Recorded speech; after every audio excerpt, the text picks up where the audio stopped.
Hello and welcome into Roush Stadium here in Kettering, Ohio for our MVCC Game of the Week, week number 3. I'm Andy Horton along with my co-host Jared Bergstrom, and for our MVCC Game of the Week picks this week, we got our friend here, Tony Peters. Tony Peters is he's the head coach of the U16 Dayton Elite basketball team, and he's also co-founder of Southwest Ohio Full Court Press. So if you're into local Ohio high school basketball, he's one of the guys to go check out, so make sure you check out his site. And so I guess we should go ahead and get into the picks, guys. So our very first game, it actually happened last night, and it was it was Oakwood and West Milton. And when we were talking about our picks last night, Jared, I told you that I thought that West Milton was going to win the game, and then I looked on Twitter, and we had Tony. He was there covering the game, so that was a great coverage from you, Tony. And so then our next pick is going to be West Carrollton and Stebbins. So Tony, it's got to go Stebbins in this one, man. They've been so dominant to start the year. Adrian Norton's been such a versatile player. I just don't see them losing this game tonight. All right, Jared. I like what Mobley's doing, but only in his third game up in the area. I got to go with Stebbins. Yeah, and I definitely got to agree with both of you guys. I'm a big fan of Adrian Norton, and I'm a Stebbins alum, so if I don't pick Stebbins, all my friends are going to kick my butt. So our next game is Valley View and Ross. Tony? I think this will be a bounce-back game for Valley View. I see them winning this game in a close one. All right. I only got one wrong, I think, in my entire time picking Valley View, and that was last week, so Valley View will bounce back and win again. Yeah, and I definitely got to pick the Spartans. They're a really good program, and they don't often lose 2 games in a row, so picking the Spartans this week. Our next game is Centerville and Gahanna Lincoln. Tony? I got to go Centerville in this one. They got such a great defense, and I think it's going to be a real low-scoring battle because Gahanna's got a great defense themselves. So under the 20s, I think, is what the final score will be, but Centerville will win that one. All right, so I'm going to go ahead and pick Lincoln. It's a really good school. Centerville, another really good school. But I think that Lincoln, they're just going to have the upper hand in this game. So, Jared? I'm going to take the Elks. Wakalongo, he came back his senior year, and he's a dominant running back, kind of like what we'll see tonight in Drew Baker. And if, like Tony said, if it's going to be a low-scoring game, I think Centerville's defense will edge that one out. Wakalongo, what a great name. And then our next pick, it's Miamisburg and Harrison. Tony, who you got? Got to go Miamisburg. Harrison struggled too much this year, and that high-octane offense from Miamisburg is going to be tough to stop. I got the Vikings in this one. Yeah, and I think I would have to agree. I'm going to pick the Vikings. Like you said, the Harrison offense really struggled. I think they've only scored 1 touchdown so far. So got to go with the Vikings. Jared? Vikings in a bounce-back performance tonight. All right, our next game is Elder and Springboro. Who you got, Jared? I'll take the Springboro Panthers in this one. Evan Russo, he's top 5 in rushing and passing this year in G-Walk. I think Springboro, I think this is their year. They're finally, the younger kids are finally juniors and seniors. I think they're going to go to 3-0 tonight. All right. I got to go Elder in this one, Jared. I mean, I just watched them beat Pickerington Central last week. That's one of the best teams in Division I in Ohio. To do that the way they did, I think they're going to come away with this one. So I'm going to take the opposite Panthers in this one. Yeah, and I'm going to have to go with Tony. You know, Elder, that they're just a great program. And even though I really like Evan Russo at quarterback, doing everything for that offense this year, I just don't think he's going to be enough against the Panthers from the South. So then our final game, the game of the week, guys, the one that we're here for, we got the LaSalle Lancers and the Fairmont Firebirds. Who you got, Tony?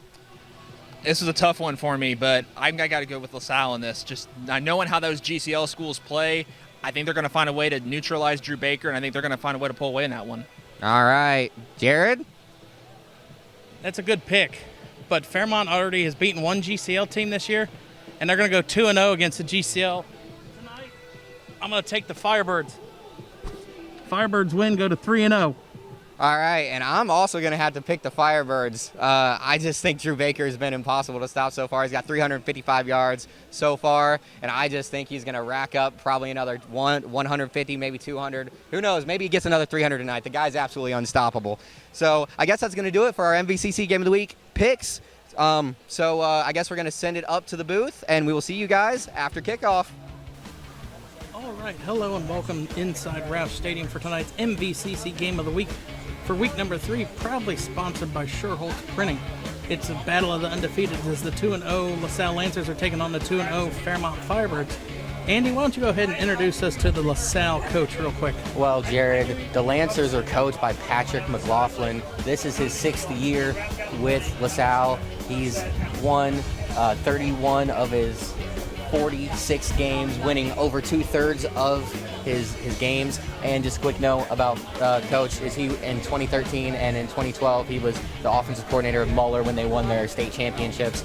So he definitely knows what he's doing. So the keys to the game, what LaSalle is going to need to do, they're going to have to sustain drives against this Fairmont team.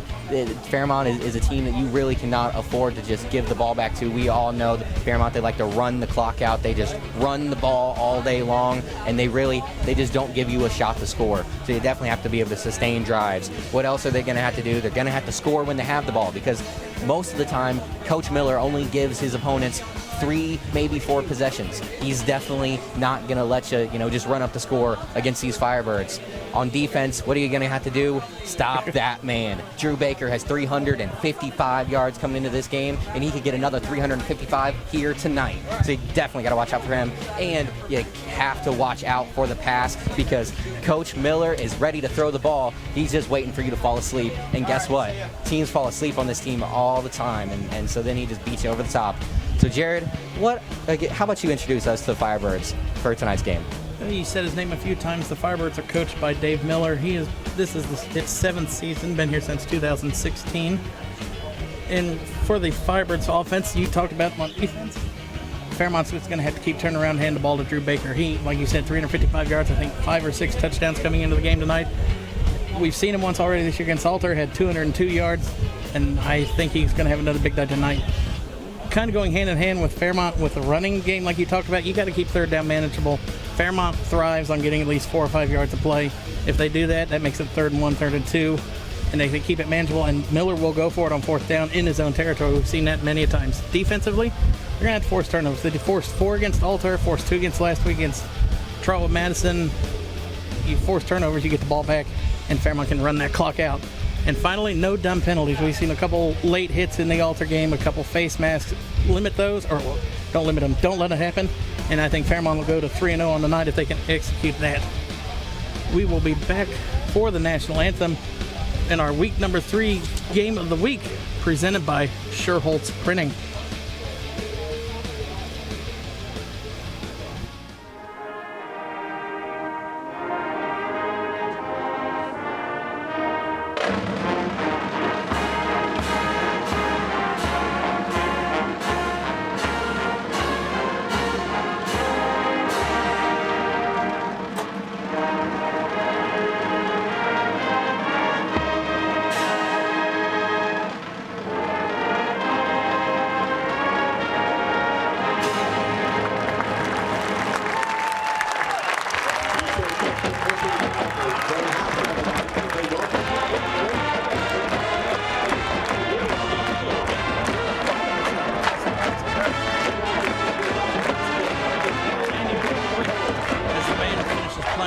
Song gets off the field. Who is a player to watch for the LaSalle Lancers? A lot of our viewers might not know some names on that team. All right, Jared. Well, for LaSalle, the guy who really does most of the things on offense, it's Mason Mattingly. He's a guy, he has 3 touchdowns on the season. He's completed about 50% of his passing yards, of his passing attempts, and then also had to make sure you keep an eye on Jalen Grant. He has over 120 rushing yards on the season and 2 rushing touchdowns to his credit. So definitely got to watch out for those 2 guys. They make the things happen for the Lancers. I mean, we were quick. We'll talk. I mean, Fairmont won the toss, deferred to the second half. So, I mean, we'll see the Lancers on offense first. Defensively, I mean, this Firebirds defense is what's really got them. I mean, they forced 4 turnovers against Alter in the first week. They forced 2 last week against Trotwood. So it'll be interesting to see.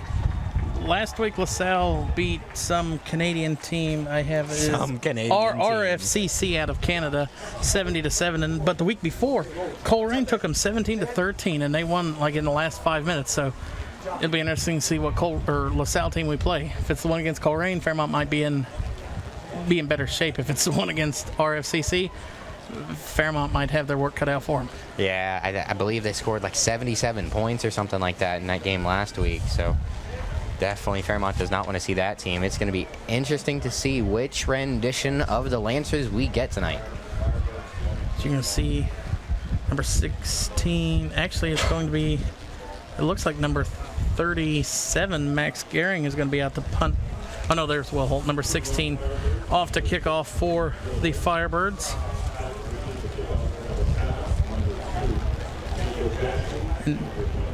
And for LaSalle back deep, you have number 2, Tamiko Jackson, standing about his goal line.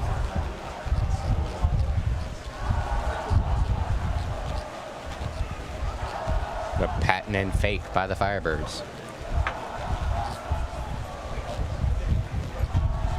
Holt's hands in the air, and we are about ready to kick off for week number 3 as Holt boots this one deep, and it is fielded at about the 4 for Jackson. Cuts it back upfield, has a hold of the outside. Jackson across the 40, out to the 50, and Holt pushes him out of bounds. And if Holt wasn't there, I think he'd still be running and probably have himself a touchdown. Yeah, and that was a really nice return right there. A great starting field position for the Firebirds. I believe that was Tyrone Brown on the return, and on his first cut around the 23-yard line, he had a nice little juke move that put a Firebird. Got a couple on their ankle. Yeah, put them on their butts. He put a Firebird or two on skates and made himself a nice big hole. Got out to around the 40.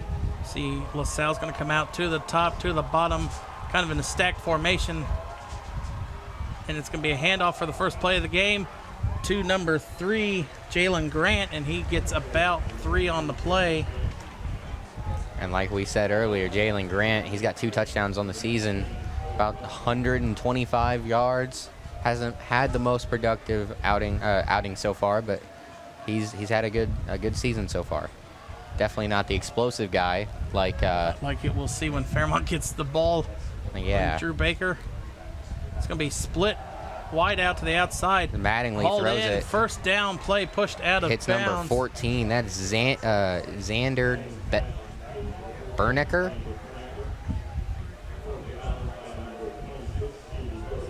So it's a gain of a first down gain of about 12, 13 on the play. And LaSalle 2 plays, and they're into Firebird territory. That was a really quick strike by Mattingly. You're going to have 3 receivers down here to the bottom, and you're going to have the lone receiver to the top, number 14, Xander. And the Lancers, they get up to the line early, and they don't want for Fairmont to get any substitutions here. Back to pass, looking middle of the field, and it is hauled in by Benneker. Blocked to the outside. He's still on his feet. He's at the 20, the 10, They're going to say he stepped out of bounds. I think they're going to spot him out around the 18-yard line. Nice job by whichever Firebird that was, able to push him out of bounds. No, and the Lancers are moving quickly. They pushed him out at the 28, so only a gain of about 8 on the about 12 on the play. So heads up play by the official there to see that he was out of bounds. There's a lot of pressure on that play by the Firebirds. Max Frank came almost uncontested and was able to hit Mattingly, but not able to get there before. And he is tackled. About a gain of 2, and there's a flag on the play. That's going to be the first time we see the laundry tonight. We saw a lot of it last week in our game, as for the second week in a row, Miamisburg really struggled with penalties. Penalties, yeah, and that was a hold against the Lancers, so that's going to back them up 10 more yards to the 39. I would consider that a little bit of a win for the Firebirds. They got downfield quickly in 2 plays. Now you got them backed up in 1st and long here. Oh, and one of the things that you always like to talk about is bend but don't break. You don't want to, you want to make it as difficult as possible for the other team to get into the end zone. Right now, the Firebirds got a 1st and 21. Oh, it was a spot foul. So actually, it was an 11-yard penalty. You see, this is now a timeout called. Not often you see an 11-yard penalty. And not often that I saw you had 2 running backs in front of Mason Mattingly. And now it looks like the refs and the LaSalle head coach are having a discussion. I think LaSalle called a timeout. Coach McLaughlin is having a discussion.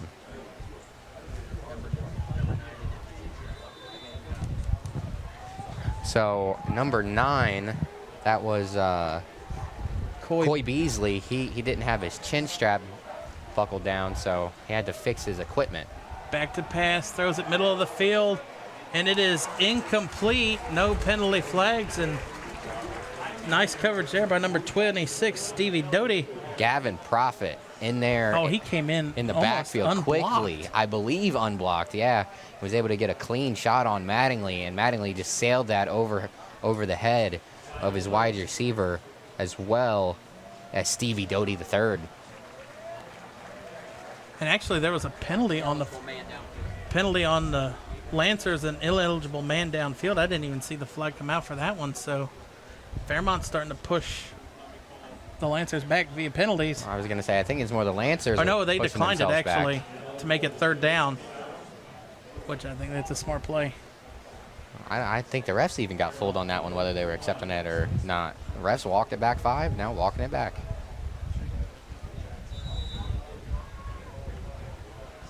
So it's going to be second down.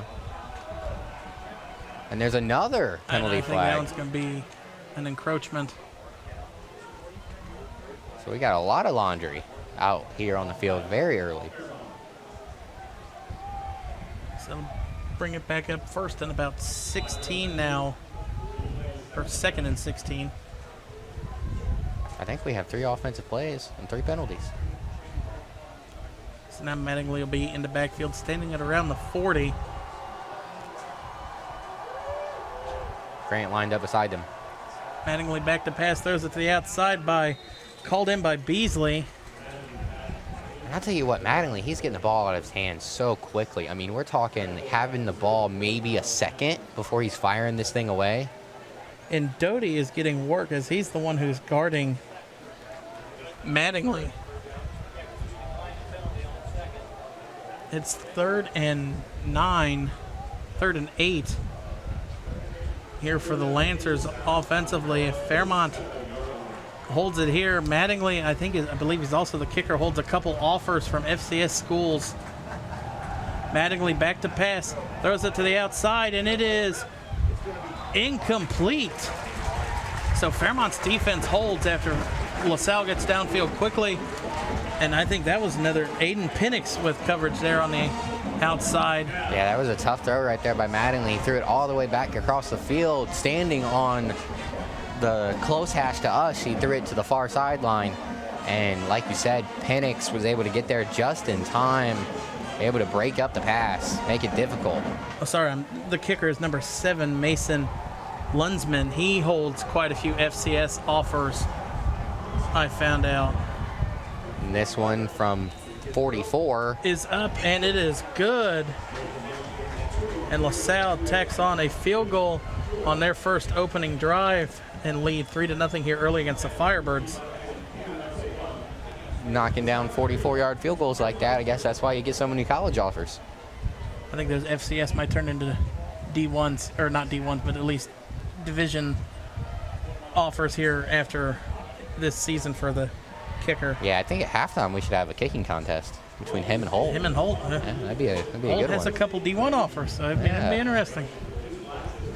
I don't think the band would appreciate that as much. Not often that you have two, great kicking prospects in one game. Yeah, we're talking high school. I mean, very rare.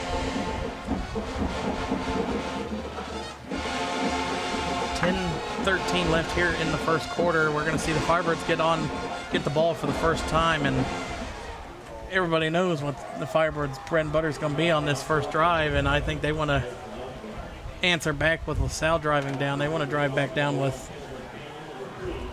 on their first offensive possession. Yeah, and I think we were talking to a guy downstairs before the game, and he told us that pretty much everyone's game plan for Fairmont is you got to watch 6, 8, and 30. So, that's Krieger, the quarterback at 6, Baker's 30, and Soso Poe at 8. He gets the pitch out a lot. And this ball is kicked off, and this one goes out of, I don't know if that went out of bounds or if that stayed in. I think that went through the back of the end zone, to the side of the end zone. So Fairmont will start 1st and 10 at the 20. But yeah, you want to talk about a three-headed monster from the, offensive attack. There's not many better rushing attacks that you're going to find across the state than what Fairmont has going here early in this season. And it's all anchored right there to the left of the center, number 73, Enoch Cruz. A lot of the holes go that way, and Enoch is 6'2", 295, and can clear a hole that a car could drive through. It's 6'2"? Yeah. Only 6'2"? I think that might be a little bit off from the way he walked out and how he's towering over everybody else. I was going to say. Baker gets the first carry, and he will get about a gain of 2 on the play. Yeah, when we were covering this Fairmont team for Midnight Hits, seeing Enoch Cruz, he looked 6'6", 6'7" at least. And that was without pads. Yeah, that was no pads. Guy's a monster, and he's a great leader too. You gotta love seeing that from one of your older offensive linemen. Great veteran leader. It was actually a gain of 3 on the play, so Fairmont just a little bit under what Miller's told us. I want to get gain 4 or 5 on the play each time. You see Baker in the backfield, Poe here at the top of that line. He does come in motion a lot. You see there he goes in motion. Baker gets the handoff. Baker bursts through for a big hole, and he will be close to a first down. Coy Beasley in on the stop. Nice job taking out Baker's legs. Went low on him because he's watched the film. He knows you're not going to stop Baker if you try and go high. And that Bam, nice hit to the knees. That was a first down run for Drew Baker. He's well on his way to 400 yards on the season. Oh, he'll have that probably by the end of this drive almost. If they give it to him each time. Definitely by halftime.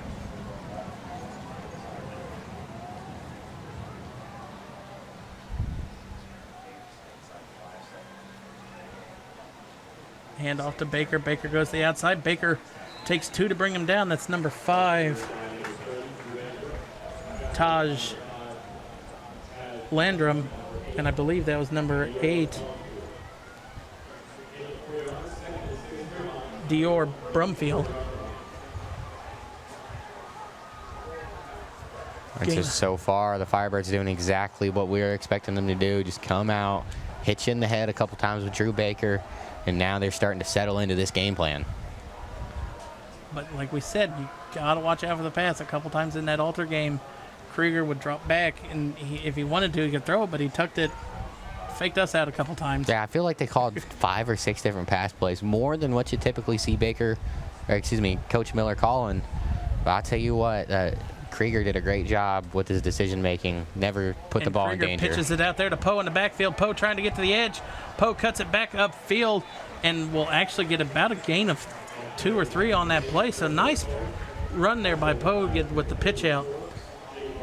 Eli Moore in on the stop for the Lancers. And, yeah, I really like that run there by Poe. It wasn't anything really fancy, but instead of dancing in the backfield, trying to make something happen when there was nothing there, he just decided, you know what, I'm just going to put my head down, run forward, pick up a few yards. It'll be 3rd and 3 here for the Firebirds at about the 37, 38-yard line. Lots of people in motion here for Fairmont. Krieger under center, turns around, he gives it to Baker. Baker dives forward, and it'll be a 4th down play here coming up for the Firebirds. That play call was a little bit of a head scratcher. And it almost looks like they might have lost half a yard. So that's going to send on the punting unit. As Holt is going to come onto the field.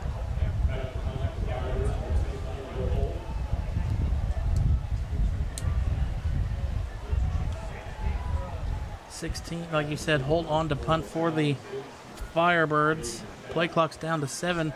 Holt, perfect snap to him, kicks it end over end. Kicks out of bounds. Well, I thought it went out of bounds. It's going to roll to the 20. And that is where the LaSalle Lancers will take over for their 2nd drive of the game. And Jared, for our first update from our MVCC picks, from our friend who we did the picks with, Tony Peters. He's up there at the Elder Springboro game, and as of now, Elder is up 7-0 after Luke Flowers has a 1-yard touchdown run to open up the scoring with about 10 minutes left in the first quarter. Still plenty of time left for Springboro to mount comeback. I don't know if they're going to be able to make it happen, but I guess we will see. See Mattingly going to line up here in shotgun to start this second offensive possession for the Lancers. You hear the student section of the Firebirds down there trying to pump this defense up.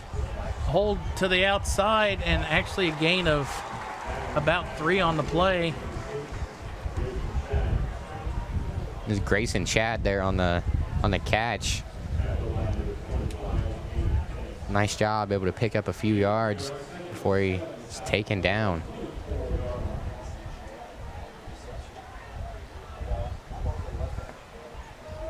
Grayson Holbrook, the first Firebird there.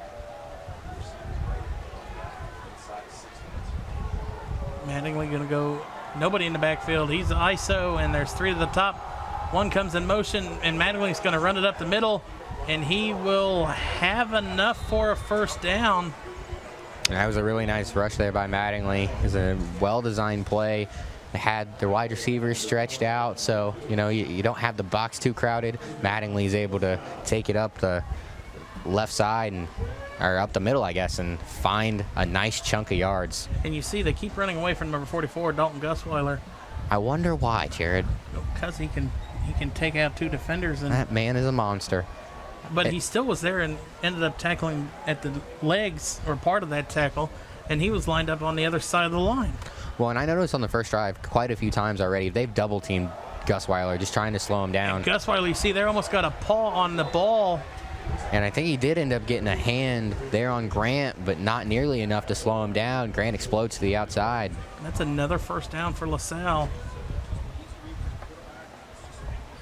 Ball's going to come up to the 46. Nice stiff arm there by Grant.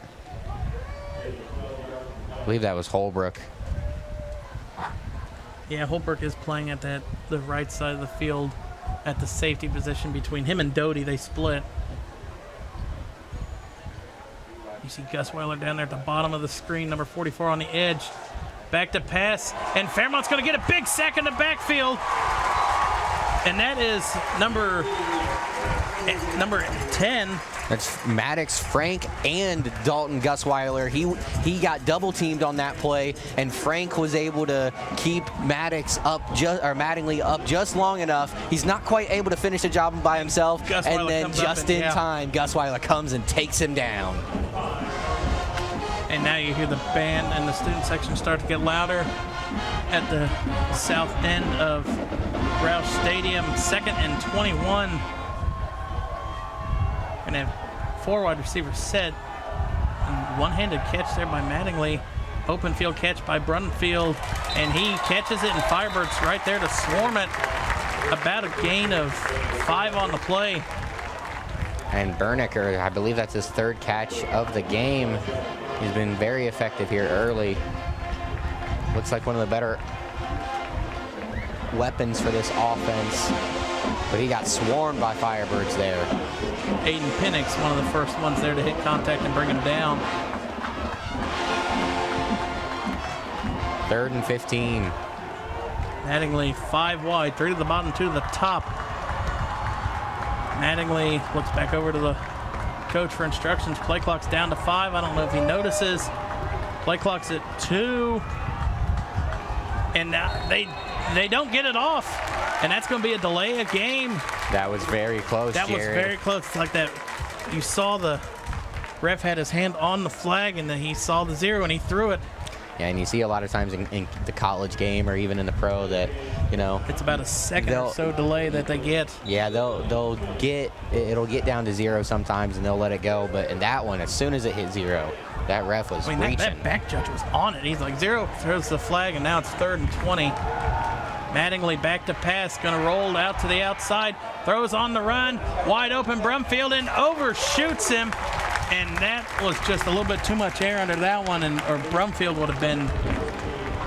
Yeah, he had was a huge first down. Absolutely wide open. It was a great play by Owen Russell for the Firebirds, number 19. He stayed in his zone, and when Mattingly tried to roll out, Russell stepped up and made it so that he had nowhere to run with the ball.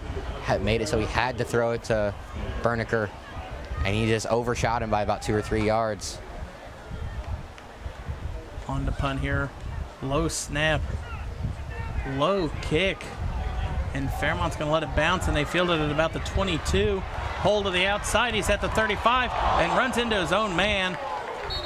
And the ball comes loose. I think Payne thought the ball, when the flag kind of hit him, and he thought he lost the ball. So is there a flag if your own man blocks into you? I'm not sure. He ran into it. You see right here. It's going to be probably a block in the back as he ran into Frank, who had that big sack with Gusweiler. Really nice return by Payne, though. Able to make a guy or two miss and get upfield. And it looks like that is going to be on the Firebirds. It's going to be holding on the play. Yeah, he was holding. He held him and pushed the defender right into Payne. So that's going to take it back to about the 26. 2:53 left here in the first. And that was a big penalty because they would have had the ball out near the 40. So a spot penalty. I think Fairmont's fine with taking about a 15-yard loss to get more time on the clock. Krieger going to keep it. Krieger makes a move. Late flag comes in.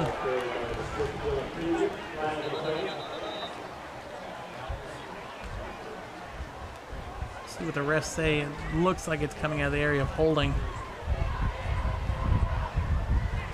Take a look here in the Adamir replay. Carter in on the stop. Number 22, the first man there. Oh, it's a face mask against the Lancers. So that's a 15-yard penalty, and that'll be a first down play for the Firebirds. And just when the Firebirds lose that 15 yards, they get it right back. Moves the ball out to the 46.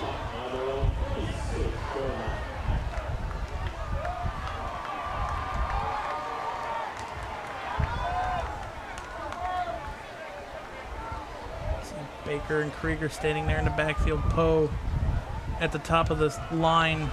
Number 8 there in the backfield. Poe goes in motion. And I'm surprised they didn't throw the flag there for a false start as Poe almost fell over.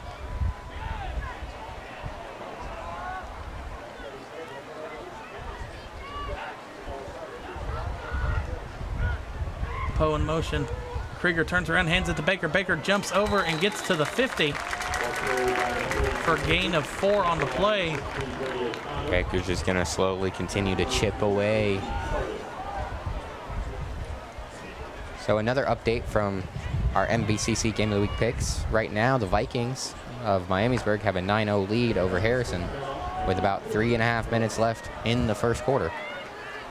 So that's a touchdown and a safety, I would assume. Or maybe just 3 field goals. I don't know. Or maybe they missed the extra point and they got a field goal. Oh, well, that's true as well. We'll do some digging at halftime and we'll let you know. Harrison has given up 3 safeties, though, this year, so I'm not surprised if that would be a safety. How do you give up 3 safeties in 3 weeks? Handoff. Krieger actually keeps it there. Krieger lowers the shoulder and will be close to a first down. You got a big pop right there, I believe. That was Brady O'Connor, number 16. Nice job. Get a good hit. Krieger, it'll be about 3rd and 2, actually.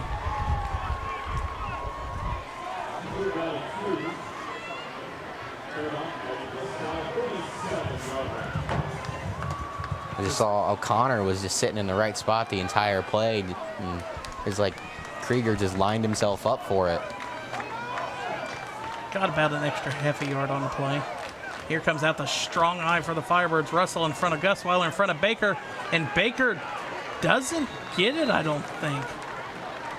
I believe you're right. There was just not a lot of push up front right there.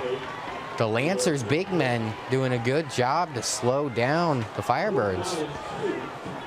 It'll be 4th. They say that's 4th and 2, and I think that's about 4th and, I don't even know if that's a full yard. Big number 90, Peyton Abney getting in there, slowing things down, not allowing the Firebirds to get any sort of push. And Fairmont does not have to hike it if they don't want to, and they're going to let this one go and end the quarter. So I'm very interested to see what the Firebirds are going to do coming into the second quarter. A 4th and 2 in opposing territory, probably about 15 yards shy of field goal range. What are you going to do, Coach Miller? I think that this is going to definitely be a 4th down opportunity here, but as we go into the first quarter in our Shoreholtz MVCC game of the week, LaSalle Lancers leading 3-0 over the Fairmont Firebirds, and we want to throw out a huge congratulations to Charlie in announcing he's retiring, and he's going to go hike the Grand Canyon within his first couple months of retiring. Well, that sounds like a lot of fun. I would not want to do that. No, I'm perfectly content sitting here and announcing games for a long time for MVCC. But best of luck to Charlie. And he told us to pass along, go ahead and stop on and then meet the new owners throughout the next couple of weeks, couple months if you have any printing needs. Just stop on in sometime. So it's 4th and 2 from the 47.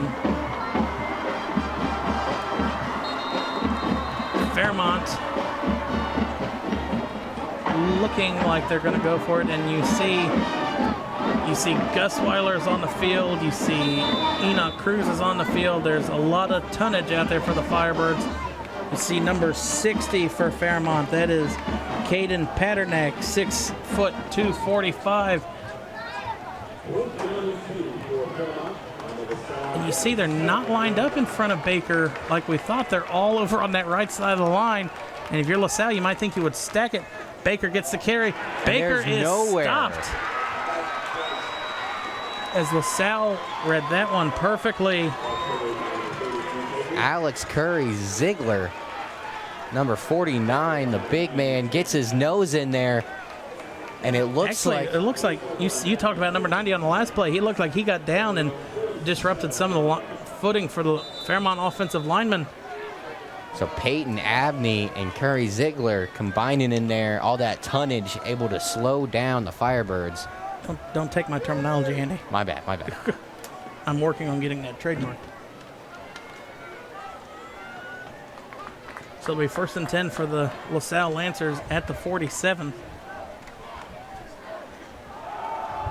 And Mattingly tackled in the backfield. That's a sack.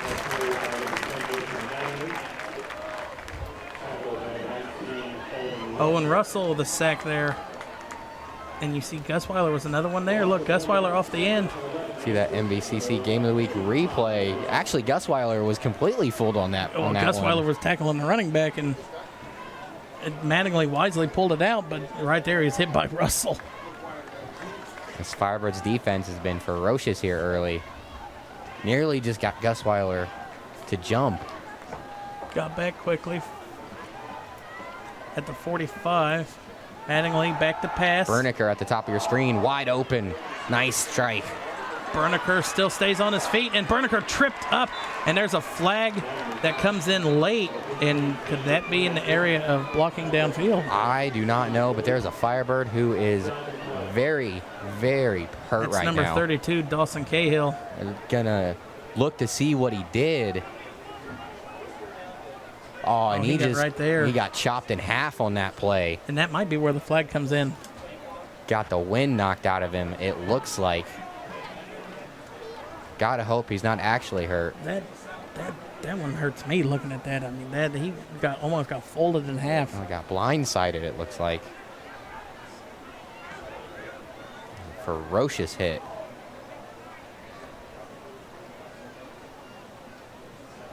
See the training staff for both schools are out there.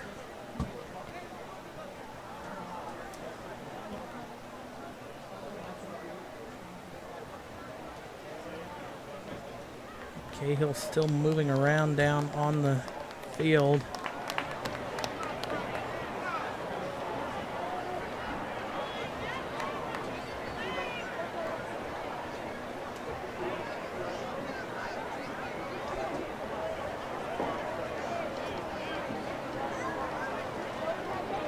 And it looks like they're going to Cahill's get him up. And he's going to walk. Well, he's going to limp off the field. No, they're not even going to let him. They're going to carry him off the field. And you can see he is in a lot of pain. So I guess say a prayer for the young man. Hope he's okay.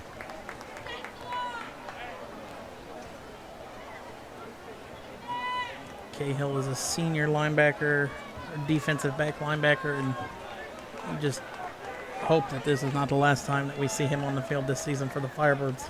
That is for sure, Jared. He's been a pleasure to watch here in his career.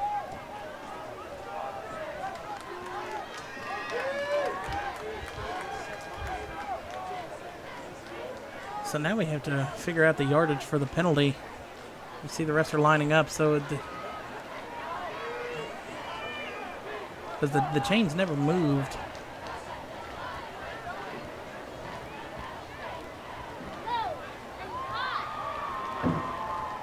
Oh, and it was about 15 yards downfield, so if they're going to call like an unnecessary roughness or personal foul of any type, I might not have to move the ball. Yeah, true.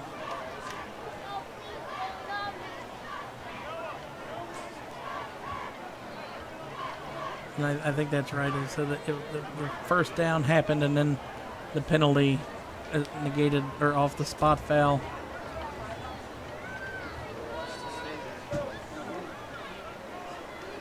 We'll dial it down. Just went to second down. It's going to be 2nd and 11.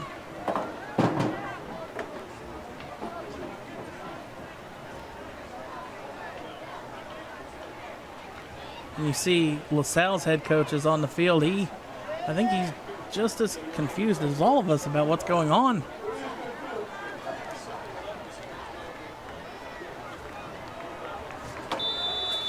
Coach was wanting an explanation, but I guess we are ready to play. So I guess nothing happens on the play because it's back where we were. 2nd and 12. Well, I guess the first down play is negated. So 2nd and 12 here for the Lancers. Mattingly back to pass. Mattingly sacked in the backfield by Gusweiler. And Frank again split that sack. And Gusweiler looked like he shot out of a cannon. Yeah, it kind of looked like the Firebirds wanted a little revenge for their buddy on that play. They came. Oh, nice spin move by Gusweiler. That looks like a J.J. Watt spin move. He got his hand over the shoulder of the one and spun around. They were double teaming him early. If you're going to slow him down tonight, I think you're going to have to keep doing it. Triple team this man. I don't believe he was double teaming that last play, but if you're going to stop him, you're going to have to at least send 2 bodies. It looks like Gusweiler and Frank are lined up next to each other yet again. That could be bad for the Lancers. Back to pass, Mattingly. Gusweiler got there as he threw it, and it is almost intercepted and then almost caught by number 2, Tamiko Jackson. And Gusweiler got there late. I'm a little surprised there was no flag for a late hit. Firebirds maybe getting a little lucky on that one. Because once again, he got there in time. Yeah. And nice tip there by number, I believe that was 19. No, not 19 on Russell. That might have been Asa Dunleavy with the tip there for the. And the pressure that Fairmont's been able to put and it's a high on kick, Mattingly. Not really netting a lot of yards. Payne. In the first half has been excellent. And Fairmont's just going to get away from it, and LaSalle's going to down it at the 34-yard line. And Fairmont's defense holds strong after not picking up that 4th down conversion. And they got decent starting field position here to start their 2nd drive of the game. Well, and we're going to have to look back later in the game, see how big of a turn that play was right there. Because, Bernicker had a 1st down, had probably the best play of the game to that point, a great catch, and made a couple of Firebirds miss. Instead, you get the call or the play called back, and then you don't convert the possession. Now the Firebirds get the ball. See how big of an impact that is going to have on the game. Krieger in the back or under center, going to hand it off to. Old Poe's going to go in motion. Krieger back to pass, throws the middle of the field, and it is hauled in for a 1st down for the Firebirds. That is number 10, Frank? I think that's Asa Dunleavy, yes. Oh, okay, I do see the 8 now. That is 18, Asa Dunleavy. That's the one bad thing about these silver jerseys. Sometimes you can't tell the difference in the numbers. But it was a really nice throw by Krieger, just a half step behind Dunleavy, but a great job to adjust his body, turn around, make the catch. Great pickup for the Firebirds. Watch out for the pass. Yes, sir. Always got to watch out for what Coach Miller's going to dial up. And that time, they got him.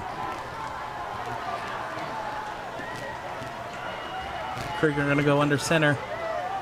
Krieger going to keep it and dives forward and gets about a gain of 2 after I thought it was going to be a loss.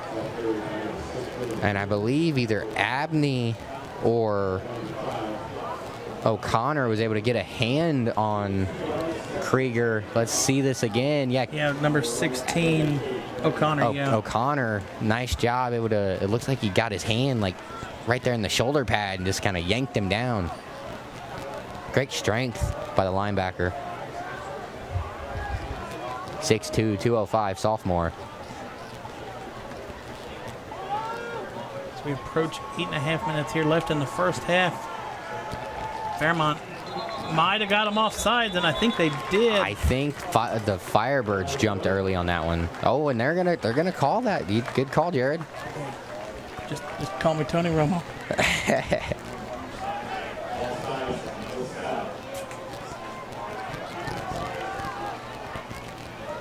So it's gonna be a free 5 yards, and that's gonna be close to a first down almost for the Firebirds. It'll be 2nd and 3.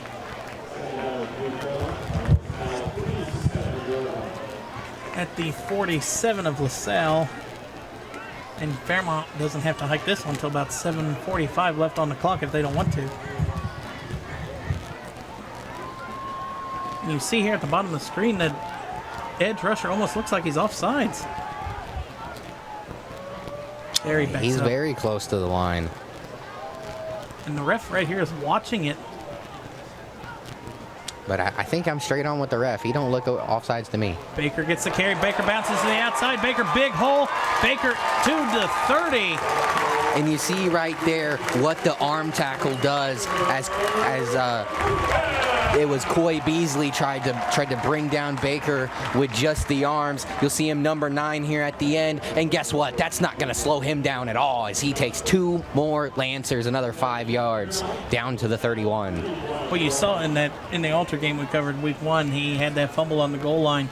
He's making sure he doesn't as he keeps both hands on the ball as they go down.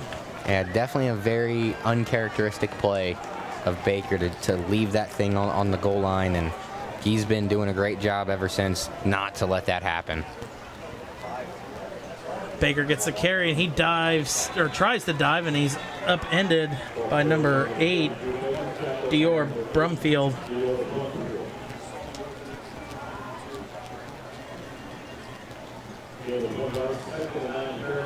Gain of 1 on the play.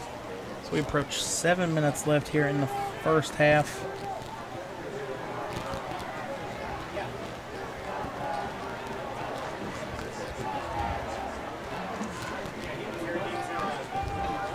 And you see Fairmont taking all the time off they want.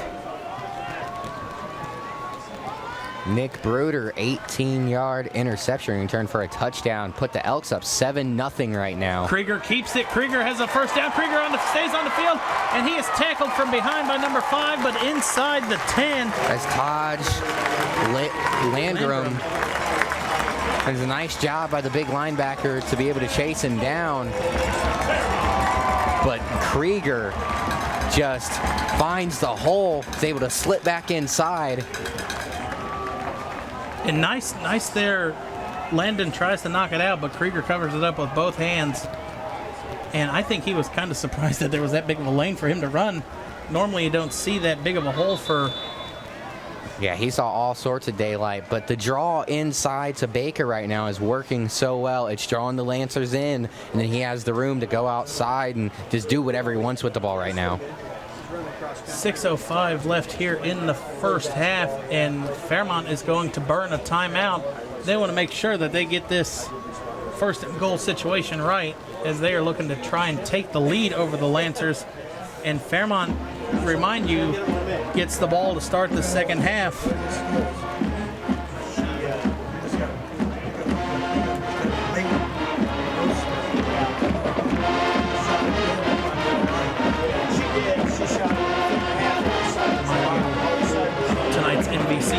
of the Week is proudly brought to you by Sherholtz, where if you've got something to print, they're there to help.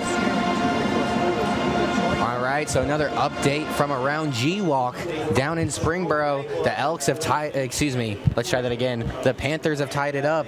It's Evan Rousseau with a scramble, and he's going to find Maxim Butler on a 17-yard score. Tie it up at 7-7. About 11 minutes left in the first half. I will take that. Hopefully that comes back and helps me out in our picks. I'm trying to keep that lead, Andy. I know it's slim now, but when these teams start playing conference play and those matchups start taking two of our teams against each other, it's going to be not as much room to take. And I think Fairmont might have gotten them to jump again. Another offsides penalty against the Lancers, so that'll be take it from the 6, go to the 3.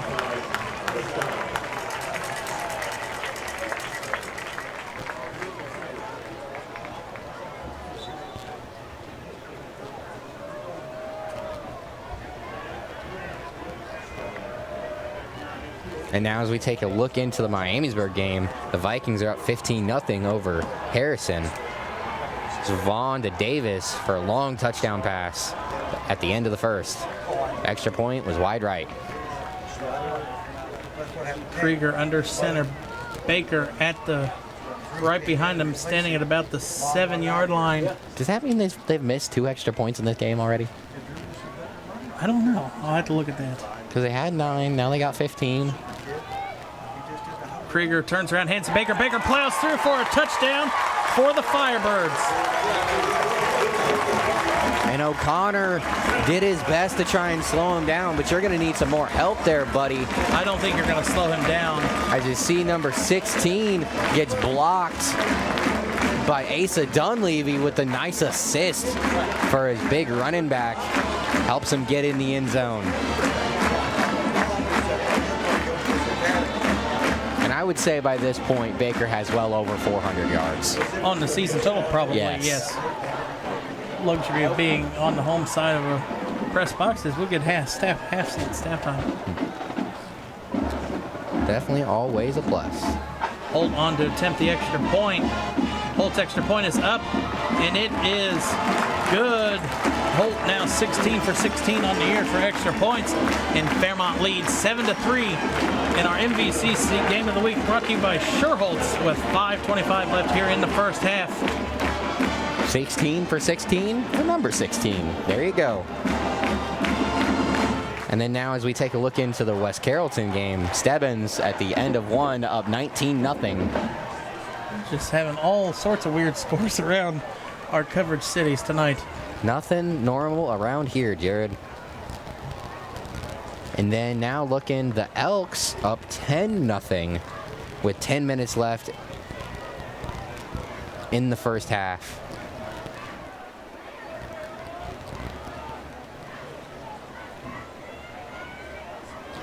There's a lot of scoring around the G-Walk here early tonight, Jared. 5:25 left here in the first half. Fairmont leading 7-3.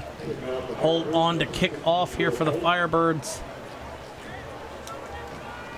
Fairmont with 2 timeouts. If they could get LaSalle to go 3 and out relatively quickly, Fairmont 2 timeouts could maybe get down the field again offensively. Had to go quickly. Maybe had to draw up another pass play, but we'll see. Or at least put it there. It's in their heads now, and Holt does that, like you said, patent it, fake.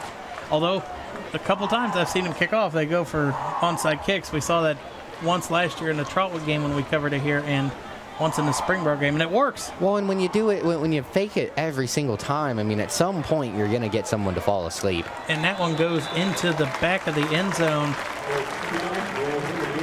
I mean, not everybody's as successful as Pat McAfee is with onside kicks. I mean, that one in Houston, I mean, I think he said that's like his play of his career. Yeah. He said outside of that tackle he had against Denver in that return. Yeah. Trendon Holiday? Was that his name? Yeah. I mean, when you can kick it exactly 10 yards right up the middle and nobody's there to cover it. It almost looked like it was a blooper reel play.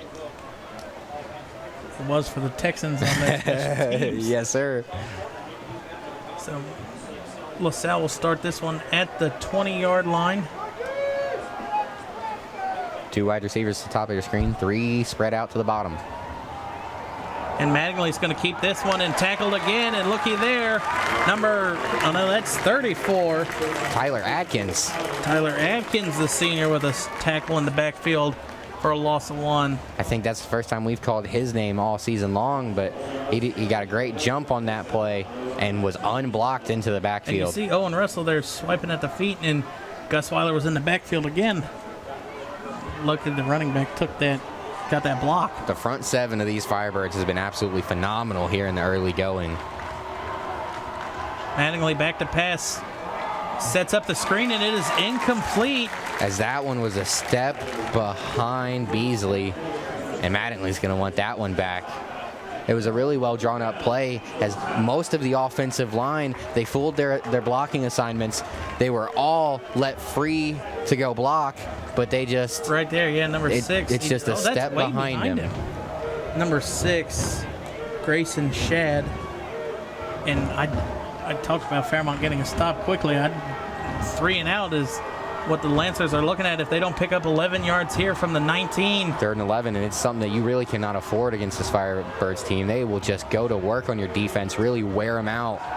Mattingly back to pass. Mattingly middle of the field, and it is incomplete again. Intended to number 6, Shad, once again. And on that play, and I think that Mattingly... one wasn't too far in front of him, but I don't think he would have had the first down because you saw the defender for the Firebirds was right there. Yeah, well, and on the last couple plays, Mattingly, he's had the best protection of the game, specifically on this play. They did a great job blocking. I mean, there wasn't a lot of pressure, but they did a great job blocking the 3 up front. And you see they finally double-teamed Gus Weiler there. And that one, I think that one goes against Shad, because you got to look the ball into your hands, got to catch the ball with 2 hands. Can't just put 1 hand out there and try and catch it, you know. Got to have a better effort than that. This is a low kick again, fielded by Payne at the 50. Payne cuts it back in out to the 40 and pushed forward to about the 35.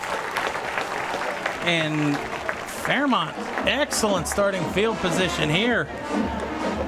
With 4 minutes and 32 seconds on the clock. Nice camera work following the ball through the air. And Payne, I thought he was going to be tackled there, puts the defender on skates and pushed forward about an extra 2 or 3 yards by 18. That's the second or third Mick time. O'Connor. Second or third time he's done a really nice job of putting his foot in the ground, changing directions, and picking up a few extra yards. 4:32 left here in the first half. Fairmont with the ball, 2 timeouts, as we assume that the Firebirds are going to try to work out the rest of this clock. Krieger going to pitch it to Baker. Baker rolling to the left, and he's going to take about a 2 or 3 yard loss. And you know, I did not think that was supposed to be a running play. When I don't know. You saw after him the switch pitch, hands. Yeah, after the pitch, and he kind of took a couple steps back. I thought he was going to try and throw that thing.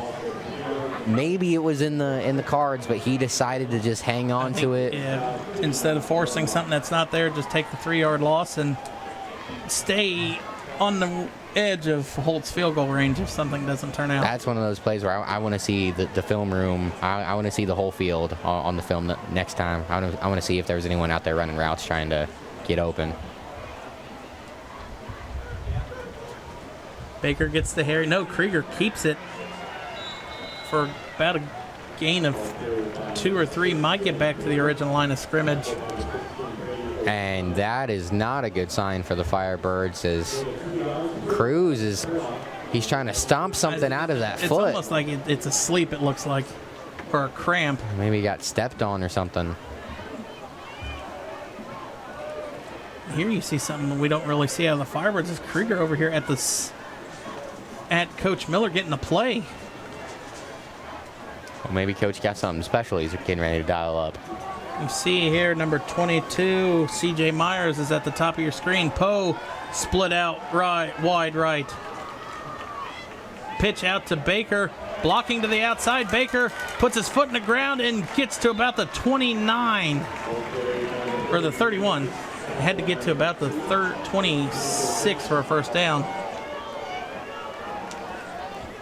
A nice play design. Baker tries to stretch it to the outside at about the 33. He really just kind of puts his shoulder down, tries to lean into it, but he doesn't have enough to stretch for that first down.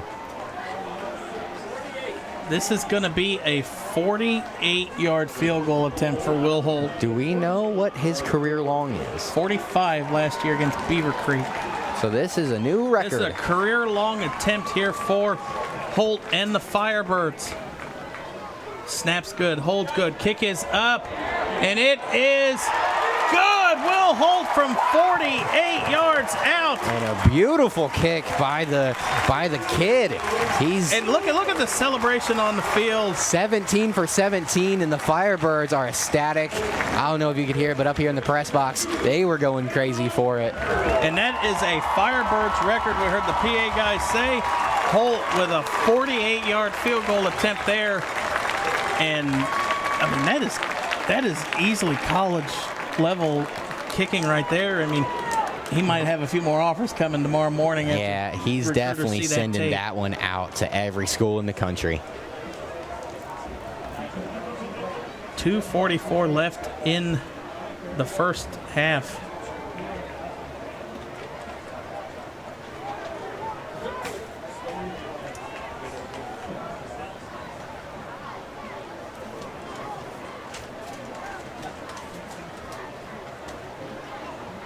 And you see Holt's going to be out there to kick off. Is that a little bit of a swagger walk out there for Holt? I mean, I'm sorry. If I hit a 48-yard field goal, I'm Conor McGregor strutting out there. I was just about to say, after you set a school record, got to be feeling yourself after that one.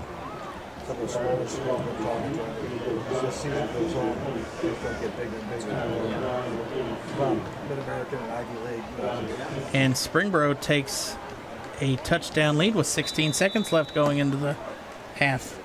Oh my goodness, am I going to lose again?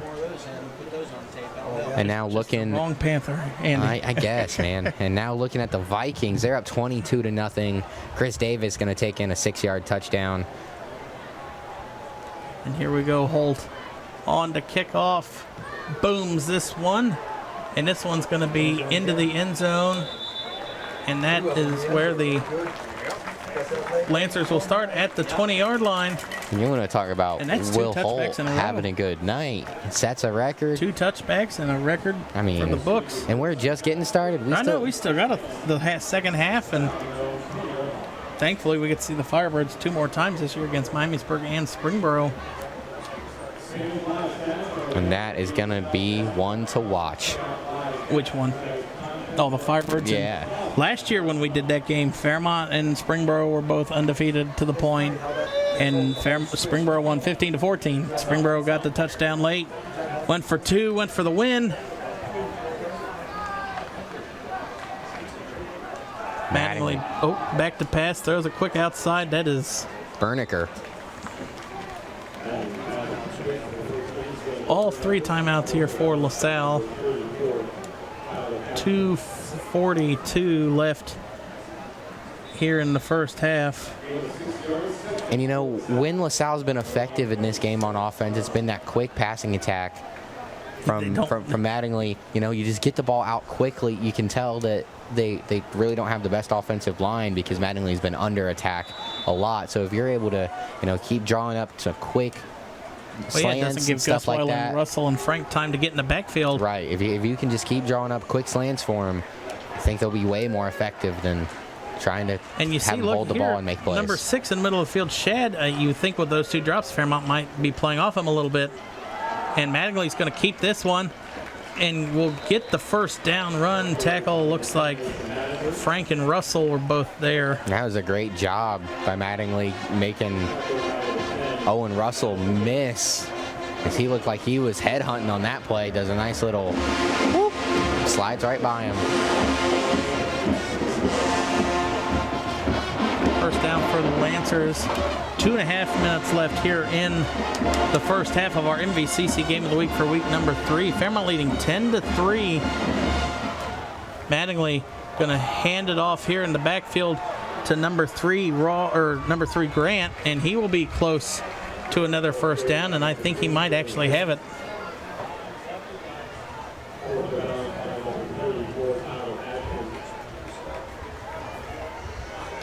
No, they're going to say he was pushed out of bounds about a yard short.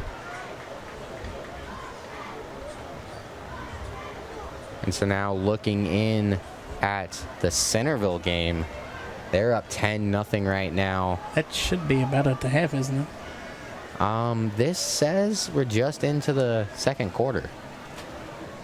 We thought it was going to be a low-scoring game, and Centerville putting up 10 points there in the first quarter. Kind of surprising. I mean, Gahanna Lincoln's defense has been strong, and I think they're going to. Very stout I think this year. LaSalle. Could they be asking for a measurement? Quick trip over to Miamisburg again real quick. 29-0 Berg. 3.5 minutes to halftime. And you see here the refs are taking an official's timeout, and I think they're going to measure this one. Bar to McGowan. I believe that's his first touchdown of the year. Yes, that is. McGowan being used a lot as the decoy this year, but when he erupts, hopefully we're there at one of those games where he erupts. Yeah, and he really had a really big game last week, but he had a few drops that were very uncharacteristic.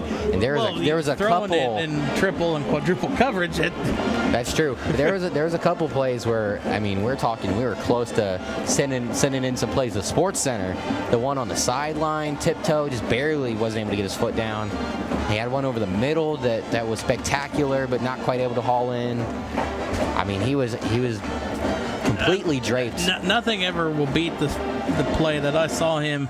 He's going up the middle of the field, up the seam, and that one-handed grab he had going to the ground against Alter last year was something insane to see. And then also his one-handed catch to beat Springfield last year.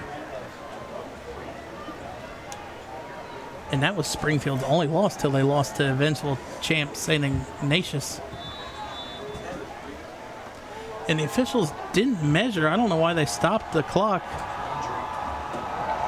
And there's a tackle in the backfield for a loss, and I think we're safe to say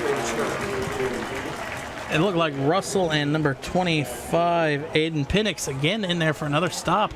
So I guess it was an injury timeout. It was kind of along the sideline, so we missed that one. It'll be 3rd and 7, a loss of 5 on that play. That's another great thing about being up in the press box. You get a lot more information. Actually, it's not 3rd and 7, it's 3rd and 3. The scoreboard was wrong. And 6 seconds left on the play clock. Mattingly, it's down to 3. They've had a delay game called, and he gets it off. Mattingly going to keep it and run. Stiff arms, but doesn't get away from Gus Weiler. I believe that was Tyler actually Atkins. Number 34, Atkins. I'm telling you, these great number jerseys are hard to see. It's going to be 4th down, and Fairmont takes a timeout. 1:10 left. And the punter hasn't been the best for LaSalle. You think Fairmont maybe trying to score again before the half? Only 1:10. They have a lot of field that they're probably going to have to go. It'd be a we saw tough Drew one. Baker run for an 80-yard touchdown against Alter, though. That's true. We saw we saw the backup run for a 50-yarder, Brock right? Baker had about a 45, 50-yard run. Yeah. So they can definitely do it, but we will have to see what happens. Or with 1:10 left, are you just trying to send everything in the kitchen sink at this one and just blow the punter up? I mean, if you run into the punter, it's 5 yards, 1:10 left, and your defense has been working its own plays against the LaSalle offensive line. So, but you know what? Actually, I said why not a second ago. I would say just keep it conservative, because if you hit the punter, you give them the 5 yards, they continue their possession. What if they go down and kick a field goal? Then you're a 4-point game, and that could get ugly. Russell tried to get there, and there's a low kick fielded by Payne along the sideline. Payne gets out of bounds. There's a flag in on the play. So we're going to see what the call is. Most of the time in this situation, it's a block in the back. A block in the back or a hold along the sideline. So a minute 2 left here in the first half. Fairmont's going to start at about the 30-yard line. We saw him hit. Who was that Krieger hit? Was that Penix? Or no, that was Dunleavy, I think, that he hit on that quick pass. Yep. We'll see what happens. Krieger's 2 for 3 on the year, and he did have a 30-yarder to Drew Baker in the Alter game. I guess all you got to get is to the 40, and Holt can connect. That's true. So they're about 30 yards from target field goal line. Poe in motion. We're going to go up the middle to Baker. Keeps it, goes up the middle.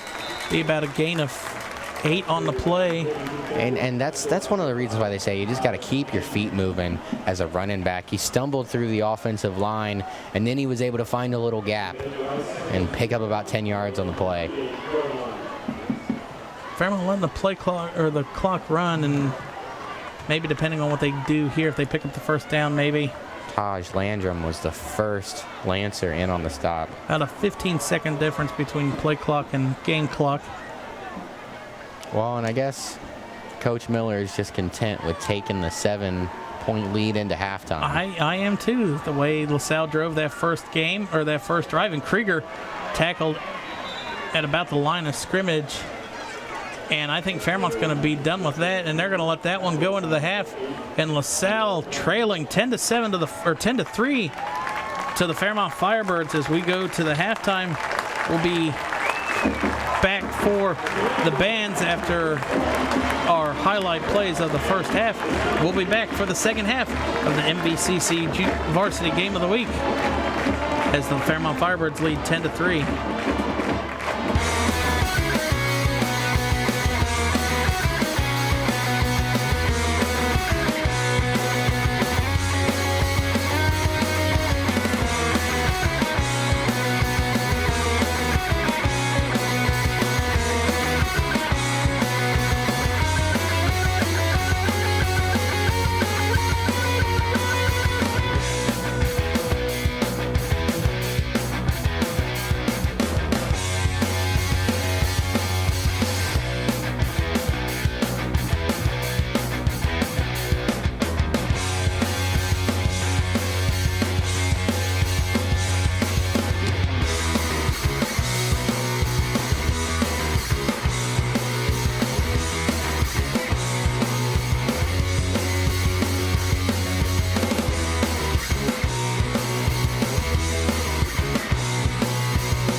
Classic Tier 1.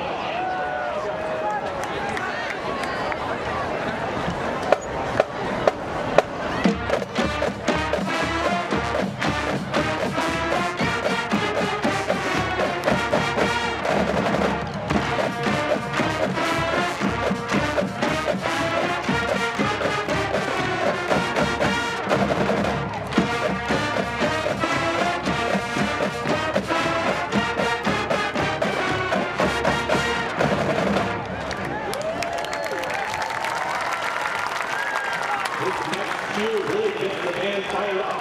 Straight from Mortal Kombat. Here's Tier 5.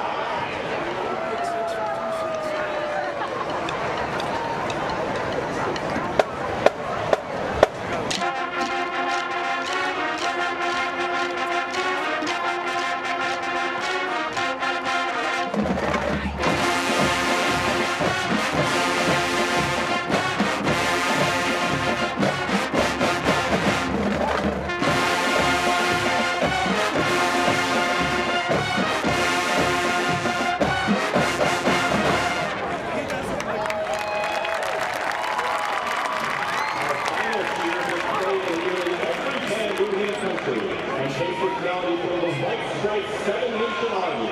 Here is Tier 7.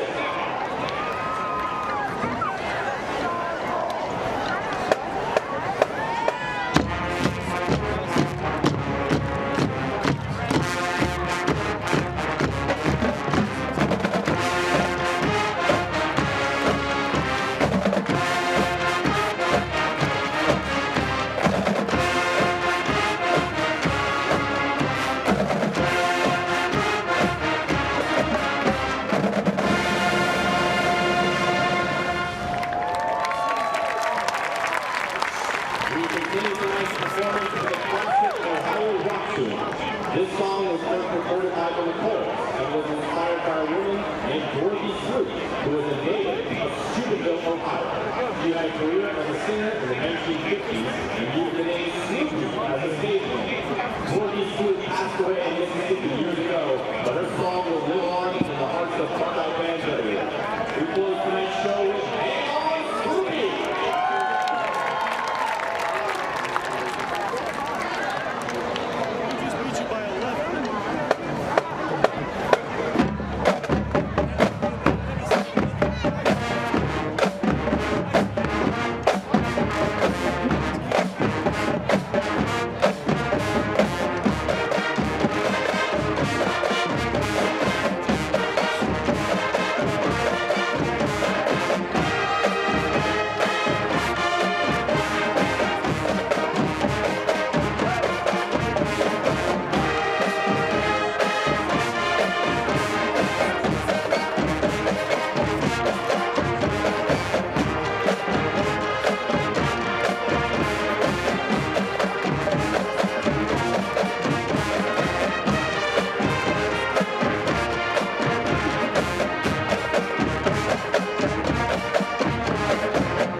get ready to start the second half of our MVCC game of the week for week number 3, presented by Sherholtz. Fairmont leading 10-3 at the half, and the Firebirds will get the ball to start the second half. Andy, why don't you go ahead and fill us in on some of our halftime scores and our MVCC picks? All right, so I guess we're going to go ahead and start out with Springboro and Elder. Borough is up 14-7 right now.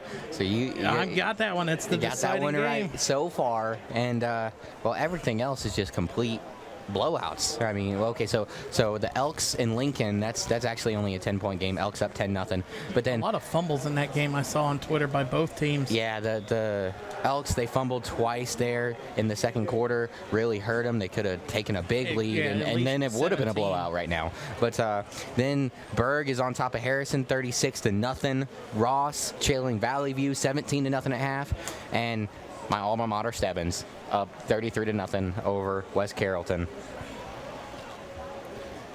So that is how we're doing. And I'd like to make a note that I've got all the games right so far this week. All of them? All of them. Oh man. Stretching I'm gonna start falling behind. Did I tell you that the loser does the ice bucket challenge after week 10? When did we decide this? I decided that last night. I think we might have to do a poll or figure something out. Well, we can put it out there and people can vote, but I think the ice bucket challenge is... Actually, I don't know. I might just stick with the ice bucket challenge. It could get worse. I have no clue what these people could give me. And really, Fairmont up 10-3, but it is by the leg of Will Holt kicking that 48-yard field goal just before their last drive of the half. And I was seeing him out here. He was kicking from the 40. Yeah, and if he didn't already have enough Division I scholarships, he's going to have a couple more after this weekend. All right, Fairmont out on the field, LaSalle out on the field, and we are about ready to kick off this second half.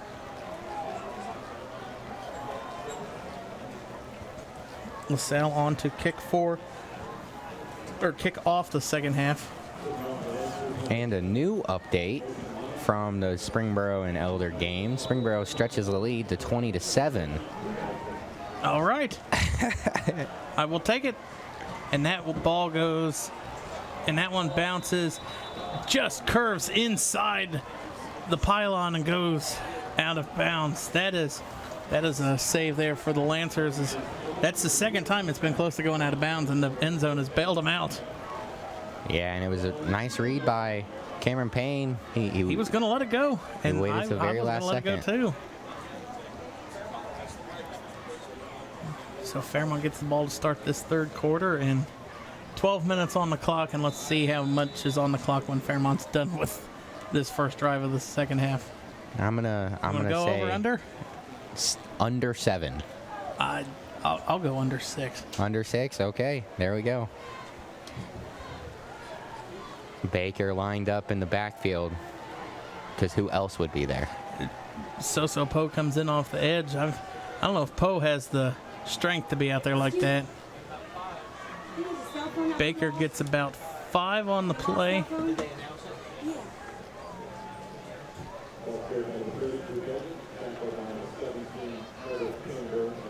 Tackle on the play by number 17, Carter Kinniger.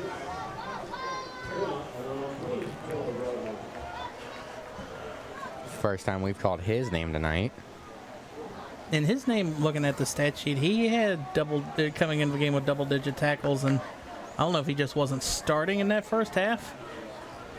Yeah, I really expected him to have a bigger impact early. Handoff goes to Baker. Oh, Krieger actually kept that one, and a flag on the play. And he's going to be taken down by Brady O'Connor. And it's going to be a hold against the Firebirds. And that was one of the keys to the game. Going to have to limit the penalties. They did a really good job of that in the first half. But here on this first drive. That's a spot penalty, so it'll take them back to the 13, 14. There's going to be second and 4, or actually the 17, sorry. Second and 13. Second and 13.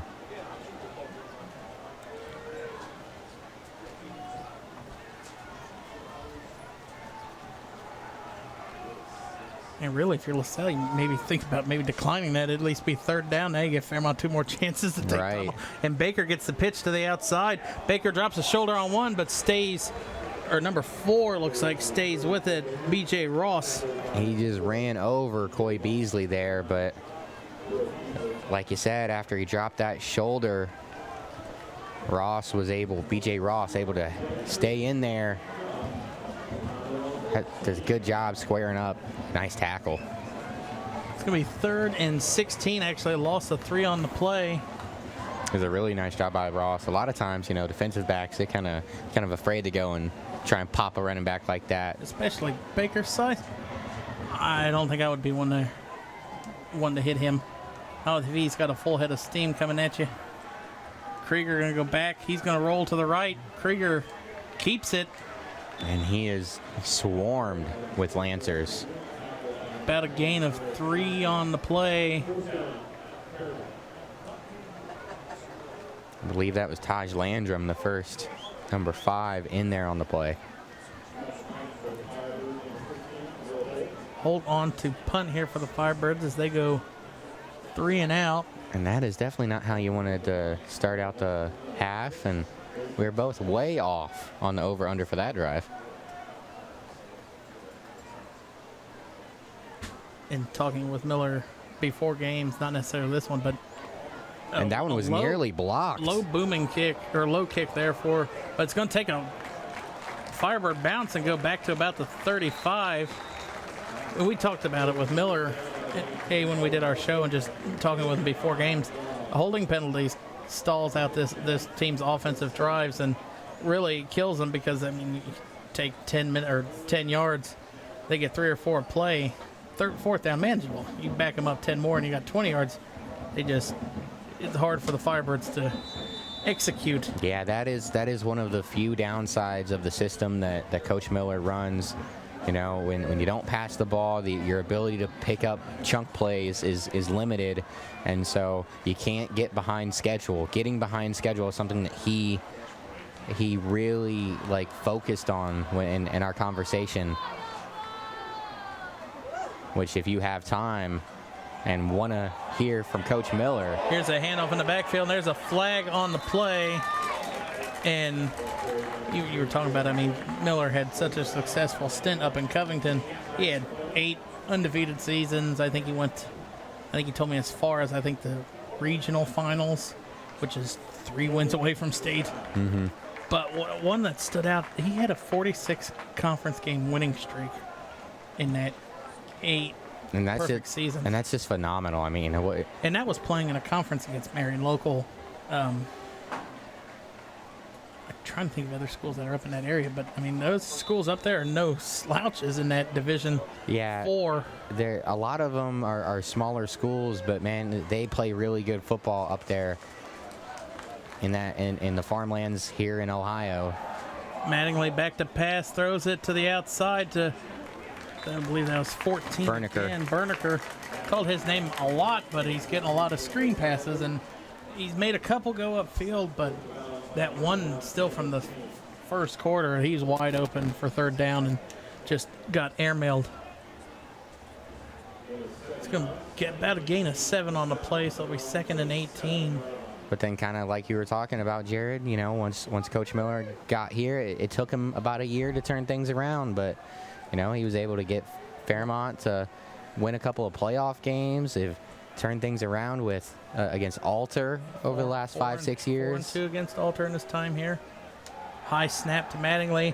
And Mattingly the pressure comes quickly, and that is Gus Weiler. Gus Weiler with a big sack, and that's why the man's a captain, and he has quite a few D1 offers. I think he's went to Army a few times on recruitment trips. I know he's been up to Michigan a couple times, so nice to see Gus Weiler maybe playing at we will see him playing at the next level next year. Yeah, and I think it's his decision on where. He may upset a lot of friends and family if he decides to go up north, but I'll tell you what, it would be a pleasure to see that guy play in the maize and blue. Mattingly going to roll to the right, and there's another hold. And that one's thrown incomplete, and I don't think they threw the flag on that. They did not. I'm surprised we're not seeing laundry on that one, as that one was kind of obvious. Maddox Frank did a really nice job. And got a great jump off the right side. Pushed behind him. Beat the guard, or excuse me, beat the tackle.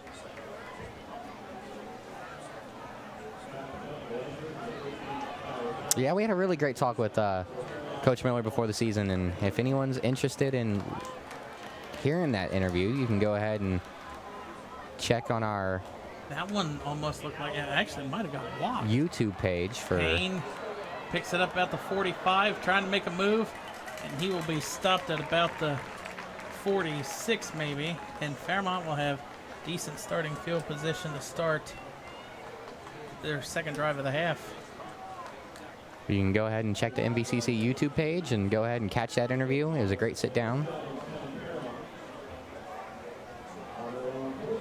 Learned quite a bit about Coach Miller that we didn't know. I mean, I didn't know that he coached up in Kenton for a year, and then I knew about Twin Valley South, but I didn't know about what he did. I mean, he went to Centerville. Well, I was going to say, I didn't know he's from Centerville, and now, you know, he's on the other side of the rivalry, and it's a great sit down with Coach. Really appreciate the time that he took out to come and talk to us.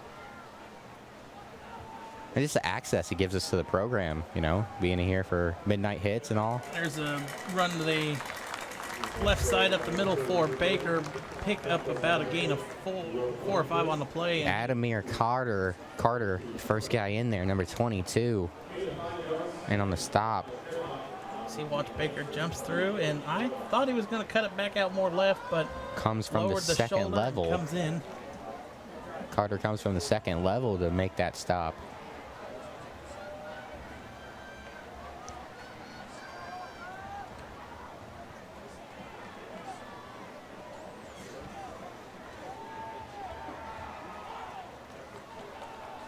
Play clock is down to 5. Krieger sends him in motion. Krieger going to keep it. Krieger tries to get to the outside and might gain 3 on the play. And I kind of think that one was a mistake. I feel like he definitely should have pitched that one out to Dunleavy. It looked like Dunleavy might not have. I mean, Dunleavy might have told him no, don't pitch, because he's kind of waiting for it. But then it looked like the stumble there you see in the replay. Krieger stumbled a little bit and just went to the ground. And we've seen in triple option, not just against Fairmont, but a lot of triple option teams. I mean, that pitch isn't perfect and it's on the ground. So it'll be 3rd and 3 here for the Firebirds. Something that Miller preaches is ball security. And we saw him fumble the ball one time in that week 1 game against Alter, but not really Baker since. First down run and big hole to the left, and he will be inside the 40 down to about the 38-yard line. And when he drops that shoulder, he's just a wrecking ball. Runs over B.J. Ross. And Ross just met the ground. Didn't really have anywhere to go except down for Ross.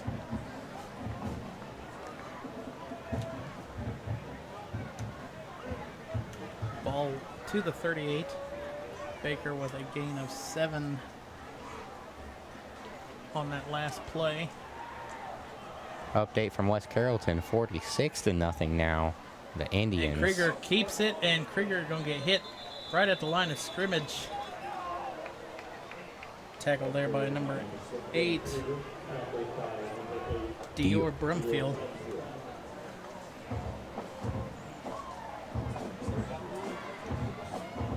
And you see there, that might not have been the best read by Krieger. It looked like Baker could have slipped through there because Brumfield looked like he was going after the quarterback from the beginning of the play. Look into the Miamisburg game, 43-0, 11 minutes remaining in the 3rd quarter. Vonda Davis on a 70-yard pitch and catch. Oh my goodness, that's Davis' second long touchdown of the game.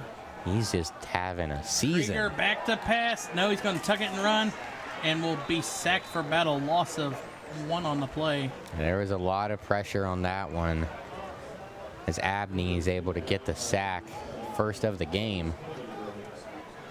And as soon as Krieger drops back, there's the pocket begins to fall apart as Jake Rhodes is also there.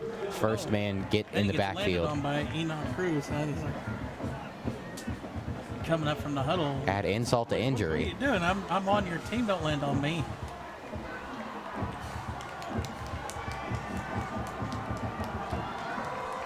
So it's going to be 3rd and 10 here from the 39. Krieger going to pitch it out to Baker. Baker trying to get to the outside. Makes one man miss. Baker. I think they called him out of bounds. And just a great job by Baker. He was trying to race his way to the edge, and then he realized that he was not going to be able to beat Beasley. So what does he do? He just lowers that shoulder. And you see there, that one he puts him on the ground, eludes that tackle, and he's able pushed out of bounds there. to make Landrum miss. And looky here, this is going to be a 52-yard attempt for Will Holt. He set a record about 45 minutes ago. We're going to see if he's ready to set another one.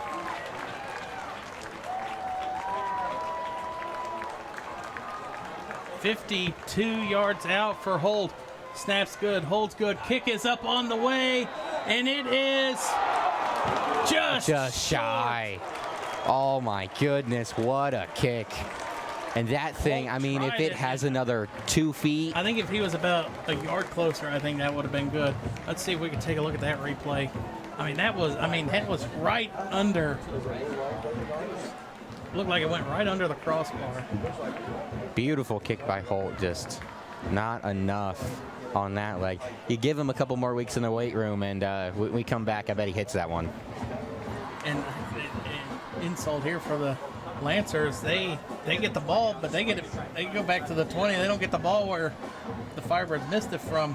That's one of those high school rules I always forget.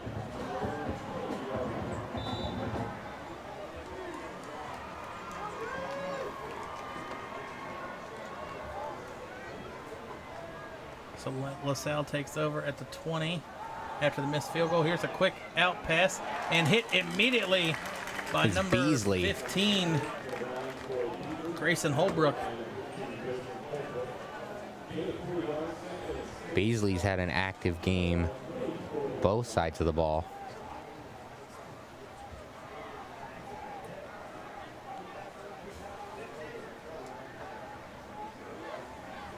See here, Mattingly going to send one to the top of the screen.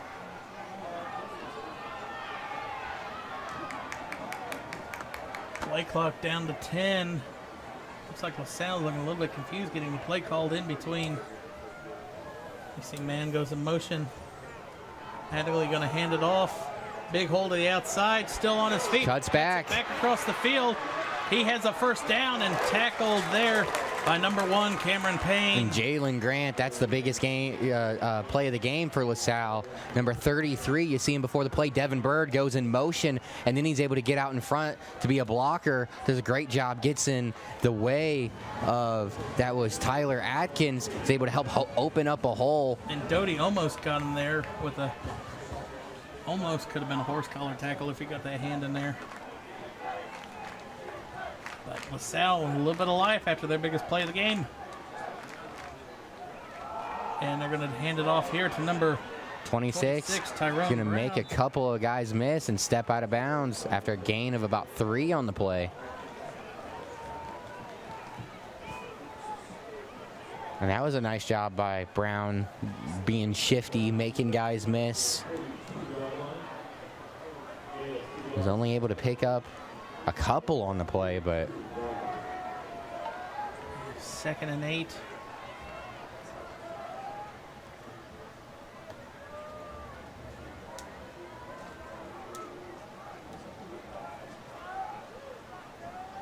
Mattingly back to pass, take a 2-step drop, and Mattingly is back in the backfield, and look who it is, number 34 for the Firebirds, Tyler Atkins.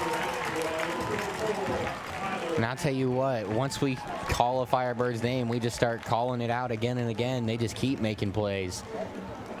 And Atkins kind of playing that linebacker role there on that play. They've moved him all over the field in this one, and he's been very effective just about wherever he's been.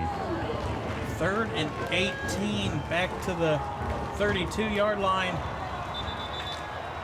And it's going to be an offsides.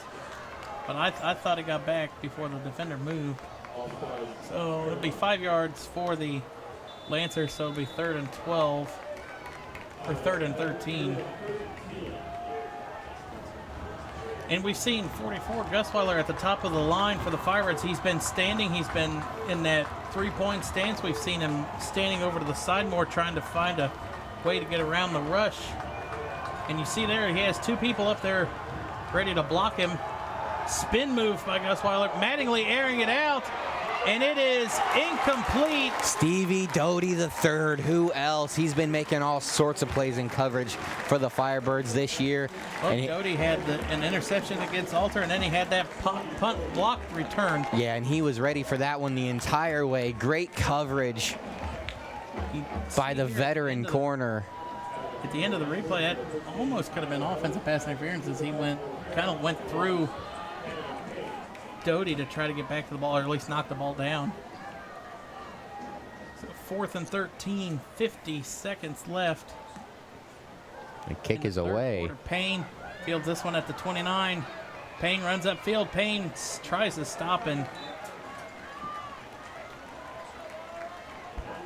there really was nowhere to go for Payne on that one. He's going to be holding his leg.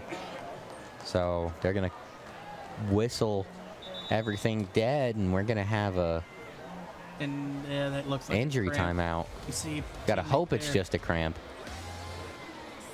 Still a relatively hot week 3 here in the Miami Valley. Yeah, well, it's Centerville now, or excuse me, it's September now. You see the way he kind of planted that foot, and you kind of see that calf muscle tighten. Gives me a Charlie horse just looking at that. Yeah. He's able to get up and walk off under his own power. But it's September now, so things should start to cool off a little bit as we get into fall. As we get into we all know, everybody watching knows that Ohio's weather is bipolar. It could be snowing tomorrow and then be 89 on Sunday. Well, it probably will be. It'll be 110 for the holiday. Oh. Remind you, everybody in Kettering watching, be sure to tune in to the YouTube on Monday about 10 o'clock as we will be streaming the Holiday at Home Parade this year, as we do every year. So 42.2 seconds left here in the 3rd quarter. I mean, we all know Fairmont's just going to take one play and this can be the end of the 3rd quarter. But it's after this play, it's LaSalle's defense has got to step it up to try to get them the ball back.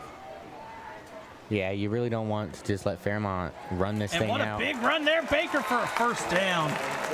And you know, on that play, the line, those Blue Hogs, they were not really able to make a big hole. But, you know, you just kind of saw Baker disappear into the back of that line, and then all of a sudden, boom, he comes out of nowhere. And you see there leading the way, number 74 for the Firebirds, Colton Green, 6'4", 294. He made a big hole to run through. And I think that's the biggest guy on the team. 293, good Lord. Oh, no, Cruz is a pound heavier than him at 294 or 295. That is a lot of weight on the Firebirds offensive line there on the right side. A big man, and they're not going to just let the clock run out. They're going to give it to Baker.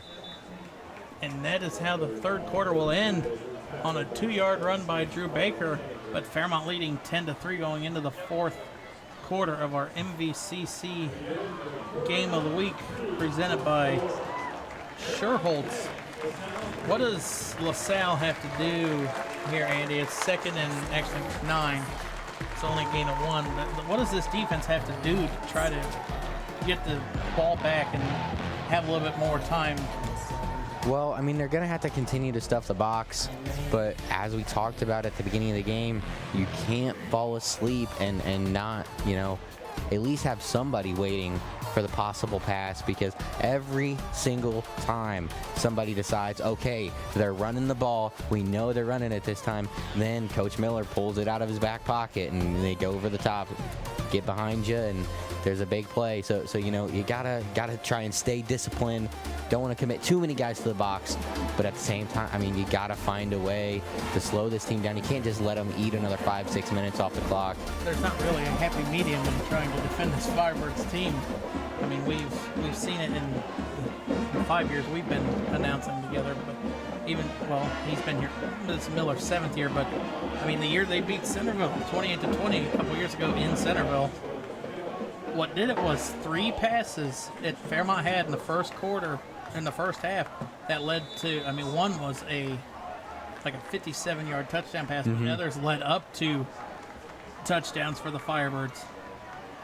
And I would, depending on the play and the time, I would say Miller's not afraid to call a pass just to get that first down. Well, in the interview that we had with him, before the season, Baker bursts through the nice run by Baker, gets tackled by the secondary, pick up a 7 or 8 on the play. But yeah, in the interview that we had with him before the season, he didn't really say it, but he kind of hinted, emphasized that he has about 10 to 15 calls where it could go either way. And we've seen a couple tonight with Baker when he switches hands. It looked like, maybe that was one of those passes. Or the one time Krieger did throw it. There's another time where he pulled it down and, he didn't throw it.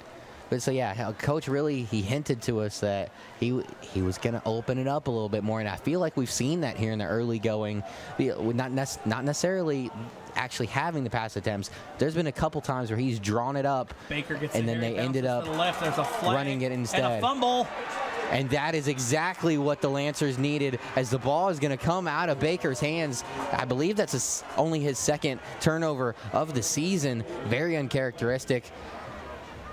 Going to try and see which Lancer is able to knock it out, but you can see right there, Baker never really got a good hand on it. I was about to say, let's see what the ball's just kind of rolling around down there. I believe it was number 16 who was able to jump on top of that, Brady O'Connor.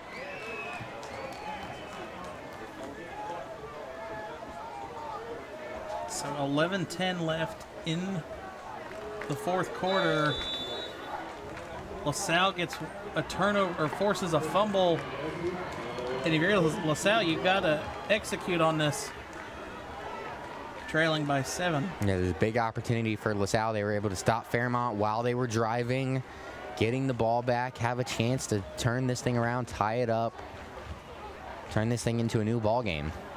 And there's a Wildcat formation as number 11. No, it was an 11. There's 3. There's Grant. 3, Grant takes the snap. A little bit of a different look right there. And you see here, the quarterback and running back both took 2 steps to the right before the ball was snapped. Yeah, but there was no fooling Gus Weiler and Atkins there. It's 34 and 44 team up. I mean, it's just like they see where the ball goes, and it's just like they meet it there. They're very disciplined. They've stayed in their gaps all night long. No one's gotten out of position. The double team well. And Mattingly's going to keep it, and Mattingly, you see there, number 25, Atkins, or Penix, sorry. He almost looked like he had his hand there trying to knock the ball out. And just like that, it's quick third down here for LaSalle, 3rd and 6 from the 46. Yeah, and a great job by the Firebirds, able to get into the backfield, create penetration, push back the Lancer offensive line. And that's what we've talked about. We saw in the Alter game, Fairmont turned it over 3 times, but the defense was back with it, and actually dominant. They got 2 turnovers forced back. The Firebirds defense did. Yeah, they've just been absolutely dominant up front this season. And LaSalle is going to call a timeout. 9:44 left. And that play clock was down under 5. You take a look around G-Walk real quick. The Miamisburg Vikings now up 43-0 over Harrison.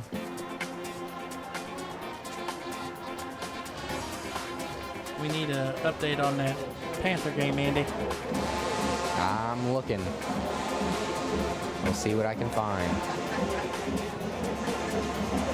At the end of the third quarter, Elders leading 21-20. Aha! And the other Panthers strike back. Big quarter there for him. Outscoring them 14-6. Big third down here for LaSalle. 9:44 left in the game. 3rd and 6 from the 46. Depending on what they pick up here, do you think this is 4-down territory?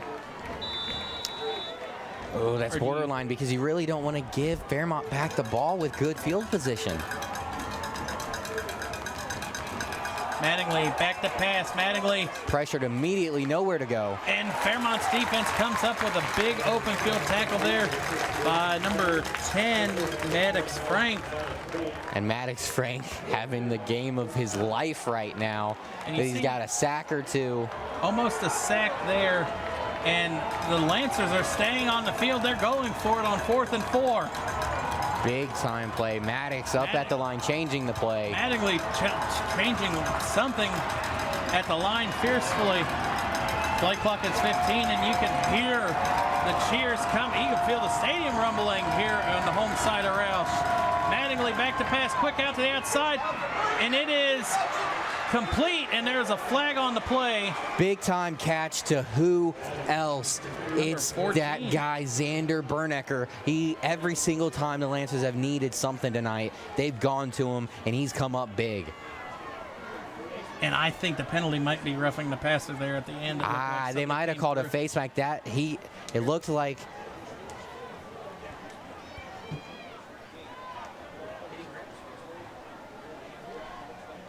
See if we can take a look at that replay again. You see here. No, it's not a face mask. You see It's there. very close. Excellent work by the replay department to slow that down frame by frame. And you see he grabs the inside of the jersey. And okay, it was the roughing the passer. I saw at the end right before Mattingly threw it. I think that might have been Penix that come off the edge and hit Mattingly right in the hip as he let go. So it'll be 1st and 10 at the 29. 8:57 left here in the game. LaSalle driving now.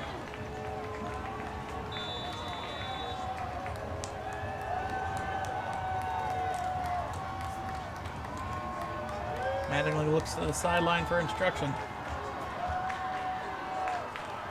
And you see Grant goes to his left, people in motion. Grant's going to get the carry. Grant bounces it to the right side and tackled, maybe for a gain of 1. And I think Frank again with another tackle for the Firebirds. We've just been calling his name all night long, and he's just been making huge play after huge play.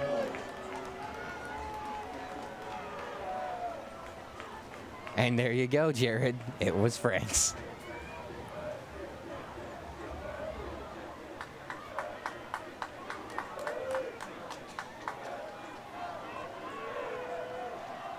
Big number 33 in motion. Going to turn around. Mattingly, I don't know, and he didn't get rid of the ball. And a big sack by none other than Maddox Frank again. And how many times are we going to call this young man's name tonight? I mean, you see here, I thought it was going to be a sack from the outside, but you see here, Frank, I don't know why Mattingly just didn't try to get rid of it there. I mean, obviously you can see Frank closing in, and that is about a loss of 7 on the play. Maybe Mattingly didn't want to maybe throw that one and it get tipped up because Gus Weiler was right behind Mattingly. And you feel Roush rocking once again. Defense, everybody's on their feet for this 3rd and 16 for LaSalle. Mattingly back to pass, throws the middle of the field, and it is intercepted by the Firebirds. Number 25, Aiden Penix, comes up with a huge interception with 7:08 left in the 4th quarter. And just a minute ago, Aiden Penix had the roughing the passer call, which gave the 1st down to LaSalle. And right here, he makes up for that mistake. Great coverage. The pass was a little high by Mattingly. The ball is going to go through the hands of Bernecker, and then Penix is just waiting in the wings for the ball to just fall into his arms. And now this is exactly where Fairmont loves to be. About 7 minutes left, 1-score game. They can just melt the clock away.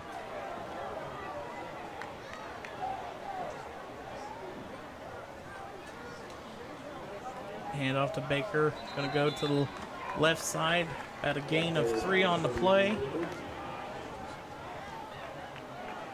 And 40 seconds added to the play clock, and Fairmont is going to take it down to 1 every time from here till the rest of the game.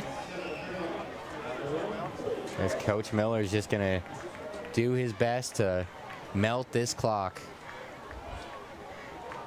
You know, I'll tell you what, Jared, at the beginning of the game, we kind of said that LaSalle did not do a great job of traveling when it comes to fans tonight. They must have been in the parking lot tailgating. Yeah, they were just hanging out outside the stadium before the game. Well, it might have been a long line at the concession stand, too. I mean, there's at least 5 times as many LaSalle fans Baker here. Baker as there was bursts through earlier. across the 45. And Baker, pickup of about 9 on that play. It's going to be close. That's about a half a yard short of the first down. 3rd and 1 with 6 minutes left and counting.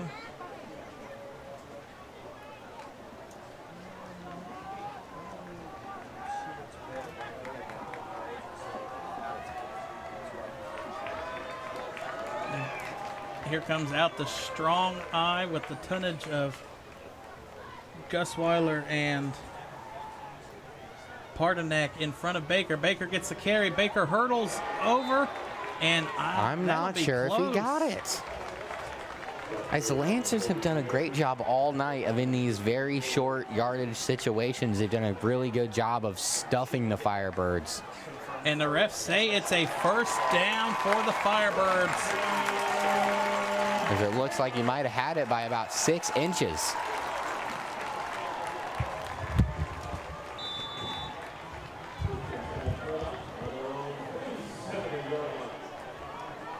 So you saw Fairmont took over at the 37-yard line with 7:08 left in the game. Here we're approaching almost 2 minutes of them having the ball, and they've won 10 yards. And that is just Dave Miller's calling card. Option. Run the ball down their throats until they can stop it offense.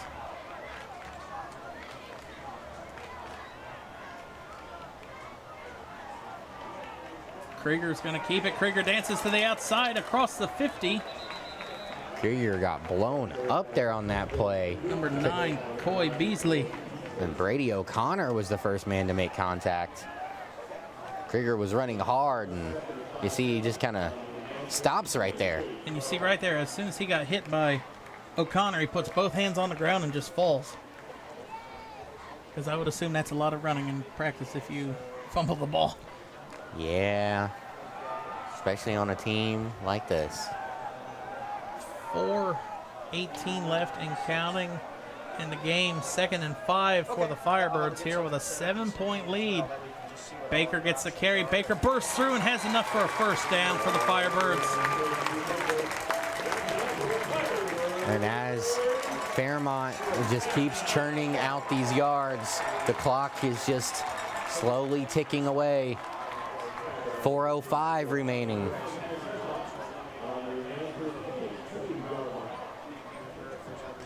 And Fairmont, even if they don't get a first down from here, if they pick up 7 yards, they're back inside Will Holt's field goal range. As earlier in this game, set the school record with a 48-yard field goal. Krieger going to turn around, hand it to Baker. Baker makes one-man miss, stays on his feet, and gets down to about the 35. And that's what that guy does best. He just sheds tacklers. Tackled there by Peyton Abney. Keeps his legs moving. Number 22 had a really nice shot, but, I mean, you got to make sure you wrap him up. You can't just leap at the guy. There's no way that that's going to stop him. And you got to sit and look. This LaSalle team, they're 2 years away from the state runner-up. Last year, they went to the regional finals for Division II, so that was 3 wins away from state. So this team, I mean, Fairmont is taking it to this team that is expected to make deep runs in the playoff. Baker dances through, has enough for a first down for Fairmont. You can see him right there, grasping onto that ball tightly. They didn't give him the first down. It's like 3rd and 2 chain links. Got upended just a little short. And here comes out the strong eye again. You see number 19, Owen Russell. Number 44, Dalton Gusweiler. You know, I know it's not going to happen, but what would this side erupt if they turn around and hand it to Gusweiler instead of Baker for once? Did you say would this side erupt? Yeah. I mean, They're gonna give it we to felt Baker. this stadium shaking about 3 or 4 times tonight. If they give it to Gusweiler, this place is going to be just bouncing.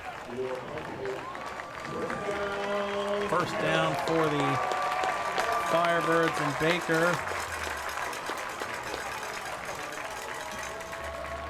So now we're going to take a look at the Springboro score. It's still 21-20 headed into the fourth quarter. Need the Panthers, the Springboro Panthers. I need the other Panthers.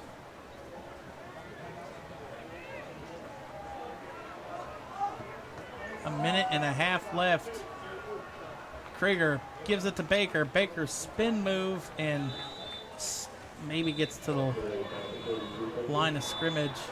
All right, so the most recent update from that game, Springboro drives to the 5-yard line, but is penalized for hurdling. Field goal is no good. Elder takes over, 7.5 minutes left, up 1. Well, the athletic director just updated as you were saying that. It is Springboro's D forces a punt. Springboro gets the ball at their own 44 with 6:02 left. And that was a short possession. Here's a tight one, not in our coverage area, but Wayne up 10-9 at the end of the third quarter, going up against Pick Central, who is a top 5 team in the state for D1. And then, okay, final from Harrison. Vikings 43, I was about to say, Harrison the 14. final, yeah, with the running clock. Harrison able to put a couple of touchdowns in the end zone in the fourth quarter, make it look a little bit more respectable. And timeout ending here. And here's just a feel-good story. Beaver Creek is up 53-17 over Ponitz. They snapped, I think, like a 12 or 13 game losing streak, and they're on the verge of going back-to-back wins. And I tell you what, like you said, it's a great story to hear. The Beaver Creek program, they've really struggled for a long time to find their footing. But this season, maybe they're going to turn things around. And now Miller is going to call a timeout.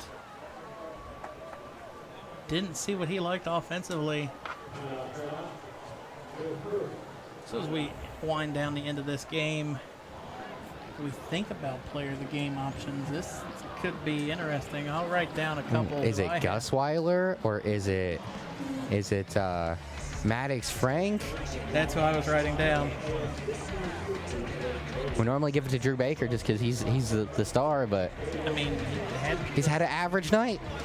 is Will Holt with the School record? Yeah, there's some great 4 options. points in the game. We might have to, and this one's definitely coming down to the wire. He said he's got 4 points. Single-handedly beats Yeah. LaSalle. Yeah, by himself. Well, so did Drew Baker with the. Yeah, well, there you go. Yep.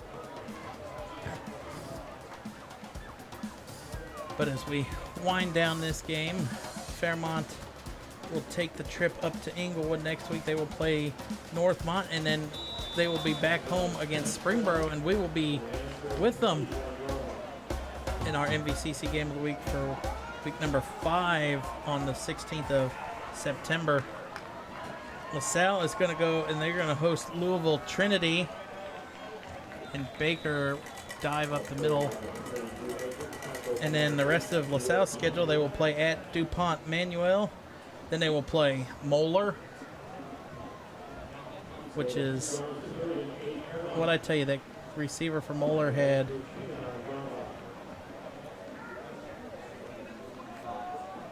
his first game. He had 7 catches? Was it 3 touchdowns, 270 some yards? I believe so. Then they will play St. X. Then they will be at Detroit Central Catholic and at Elder to finish the year. Fairmont, after Springboro, they will go at Springfield. Then we'll be back here again at the end of September against Miamisburg. Then it'll be at Wayne, and then finish out the season home for Centerville and Beaver Creek.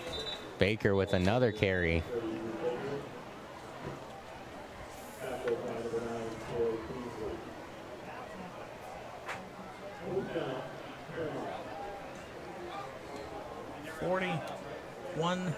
.9 seconds left. LaSalle, I believe LaSalle should be out of timeouts after that one. And then next week we have an intense SWBL showdown as the Valley View Spartans are going to go into Oakwood and take on the Lumberjacks. Oakwood had that win against Fairmont week 1, then kind of got taken control of by Northridge, and then Milton Union, who just destroyed Valley View the week before. So it'll be interesting to see what kind of outcome we'll get in that one. Valley View, what was up at the half? 24-0, I think it was. I think it was 14-0 or 17-0. And their Firebirds are going to send out Will Holt. He's going to try a 40 or a 35-yard field goal. 44, sorry. As he looks to put the icing on the cake. High snap, kick is up, and I think that one might have been blocked. That one had no chance from the start. So LaSalle is going to take over. No timeouts, 37.7 seconds left. So this thing definitely ain't over, but it's not going to be easy. End on a defensive penalty if you're the Lancers. But I think that Fairmont's just going to probably play as big as a prevent defense as you can. And don't let them get out of bounds. Don't let them get any big chump change. Don't let anybody get behind you. Yep. So this is another game that is not ours, but last week Piqua beat West Carrollton 59-0. Oh, I saw that. Tonight they beat Troy 59-0. And I believe it's week 8 that we go back to West Carrollton for Troy and West Carrollton. So it looks like those two teams are on even footing right now. Here we go. Fairmont 37 seconds away from moving to 3-0. Throws it in the middle of the field, and it finds a wide open wide receiver, and that's Beasley. Beasley pushed out of bounds. Huge play. Beasley is asking the refs, where is the flag? He wanted one. I don't know. It looked like he might have been pushed out of bounds more than a horse collar. We'll see here. Dalton Gusweiler almost makes it back there for his 3rd sack of the game. Let's take a look here. It looked like the hand got under the face mask what Beasley wanted. It's a very close call, though. Now everybody is on their feet on the home side of Roush. LaSalle Mattingly rolling to the right. Throws it in the middle of the field, and it is hauled in out of bounds. Berniker yet again. Berniker finally, I think that's the first time he's not caught a screen pass all night. He's been making all sorts of plays, and a really good adjustment right here in this last couple plays by the Lancers. They, at least on the last play, they double teamed Gusweiler, and he never even got off the line. Mattingly moving to the sideline for instructions. Fairmont just needs a tackle inbounds to keep the clock rolling. And Fairmont is going to call a timeout. Miller has seen his team give up 2 huge plays down the middle of the field, and he wants to talk about this one. Fairmont leading 10-3, 25.1 seconds left.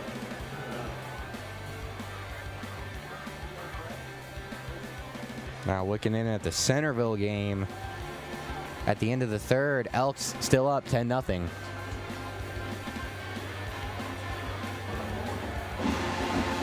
You and Tony were right about a defensive showdown tonight.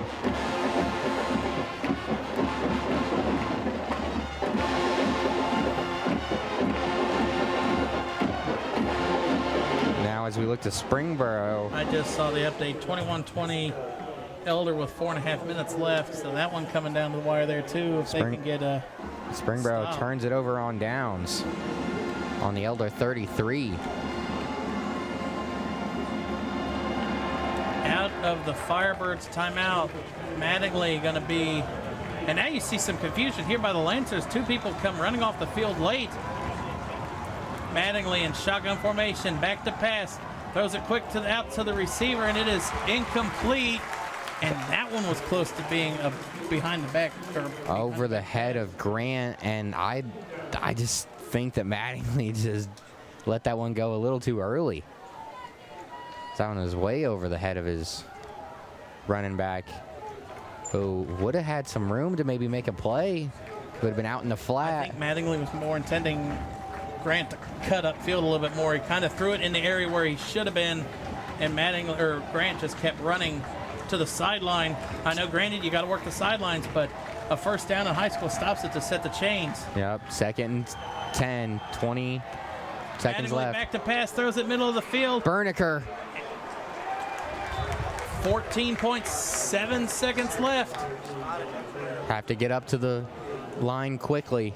And this is going to be a quick spike here for Mattingly. No timeouts for the Lancers. And that one took some time off the clock. The clock will be at 9.4.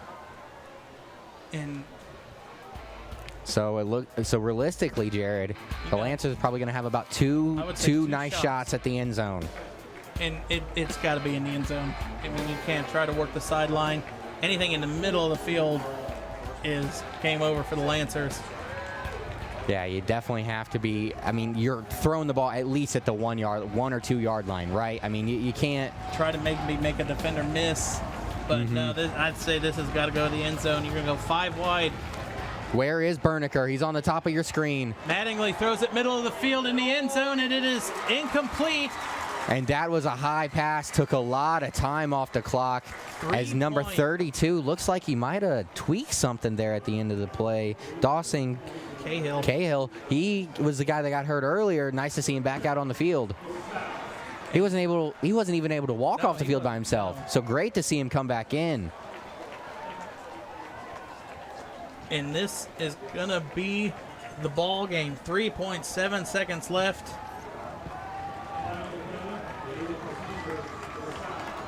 If I am Fairmont. There was a flag on the play, an illegal receiver downfield against LaSalle, so that'll back it up 5 more yards. 3rd and 10, 3.8. If you're Fairmont, you just let this one fall to the ground. You triple team Berniker.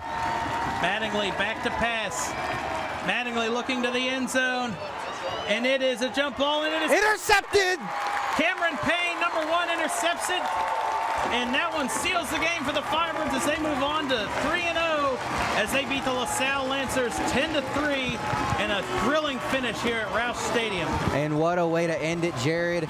The Firebirds had a great game, and the Lancers, they had a really good shot there at the end. Almost came back, but between Gus Weiler and between Maddox Franks, the Firebirds just too much. The pressure got there even on the last play. And Payne seals it with an interception there. And Fairmont, like we said, will move to 3-0. They will go to Northmont next week. LaSalle will drop their first game of the year. They will they will host Louisville Trinity. Our player of the game, I think it's got to be number 10, Maddox Frank. I agree. Great game. Game of his life. Fairmont, as you see, they're going to run to the student section and then run to the band to get the playing of the fight song. And that one is going to do it for us here from Roush Stadium. Fairmont wins a nail-biter at the end, 10-3. We will see you all next week for the Valley View Spartans and the Oakwood Lumberjacks. That's all, folks.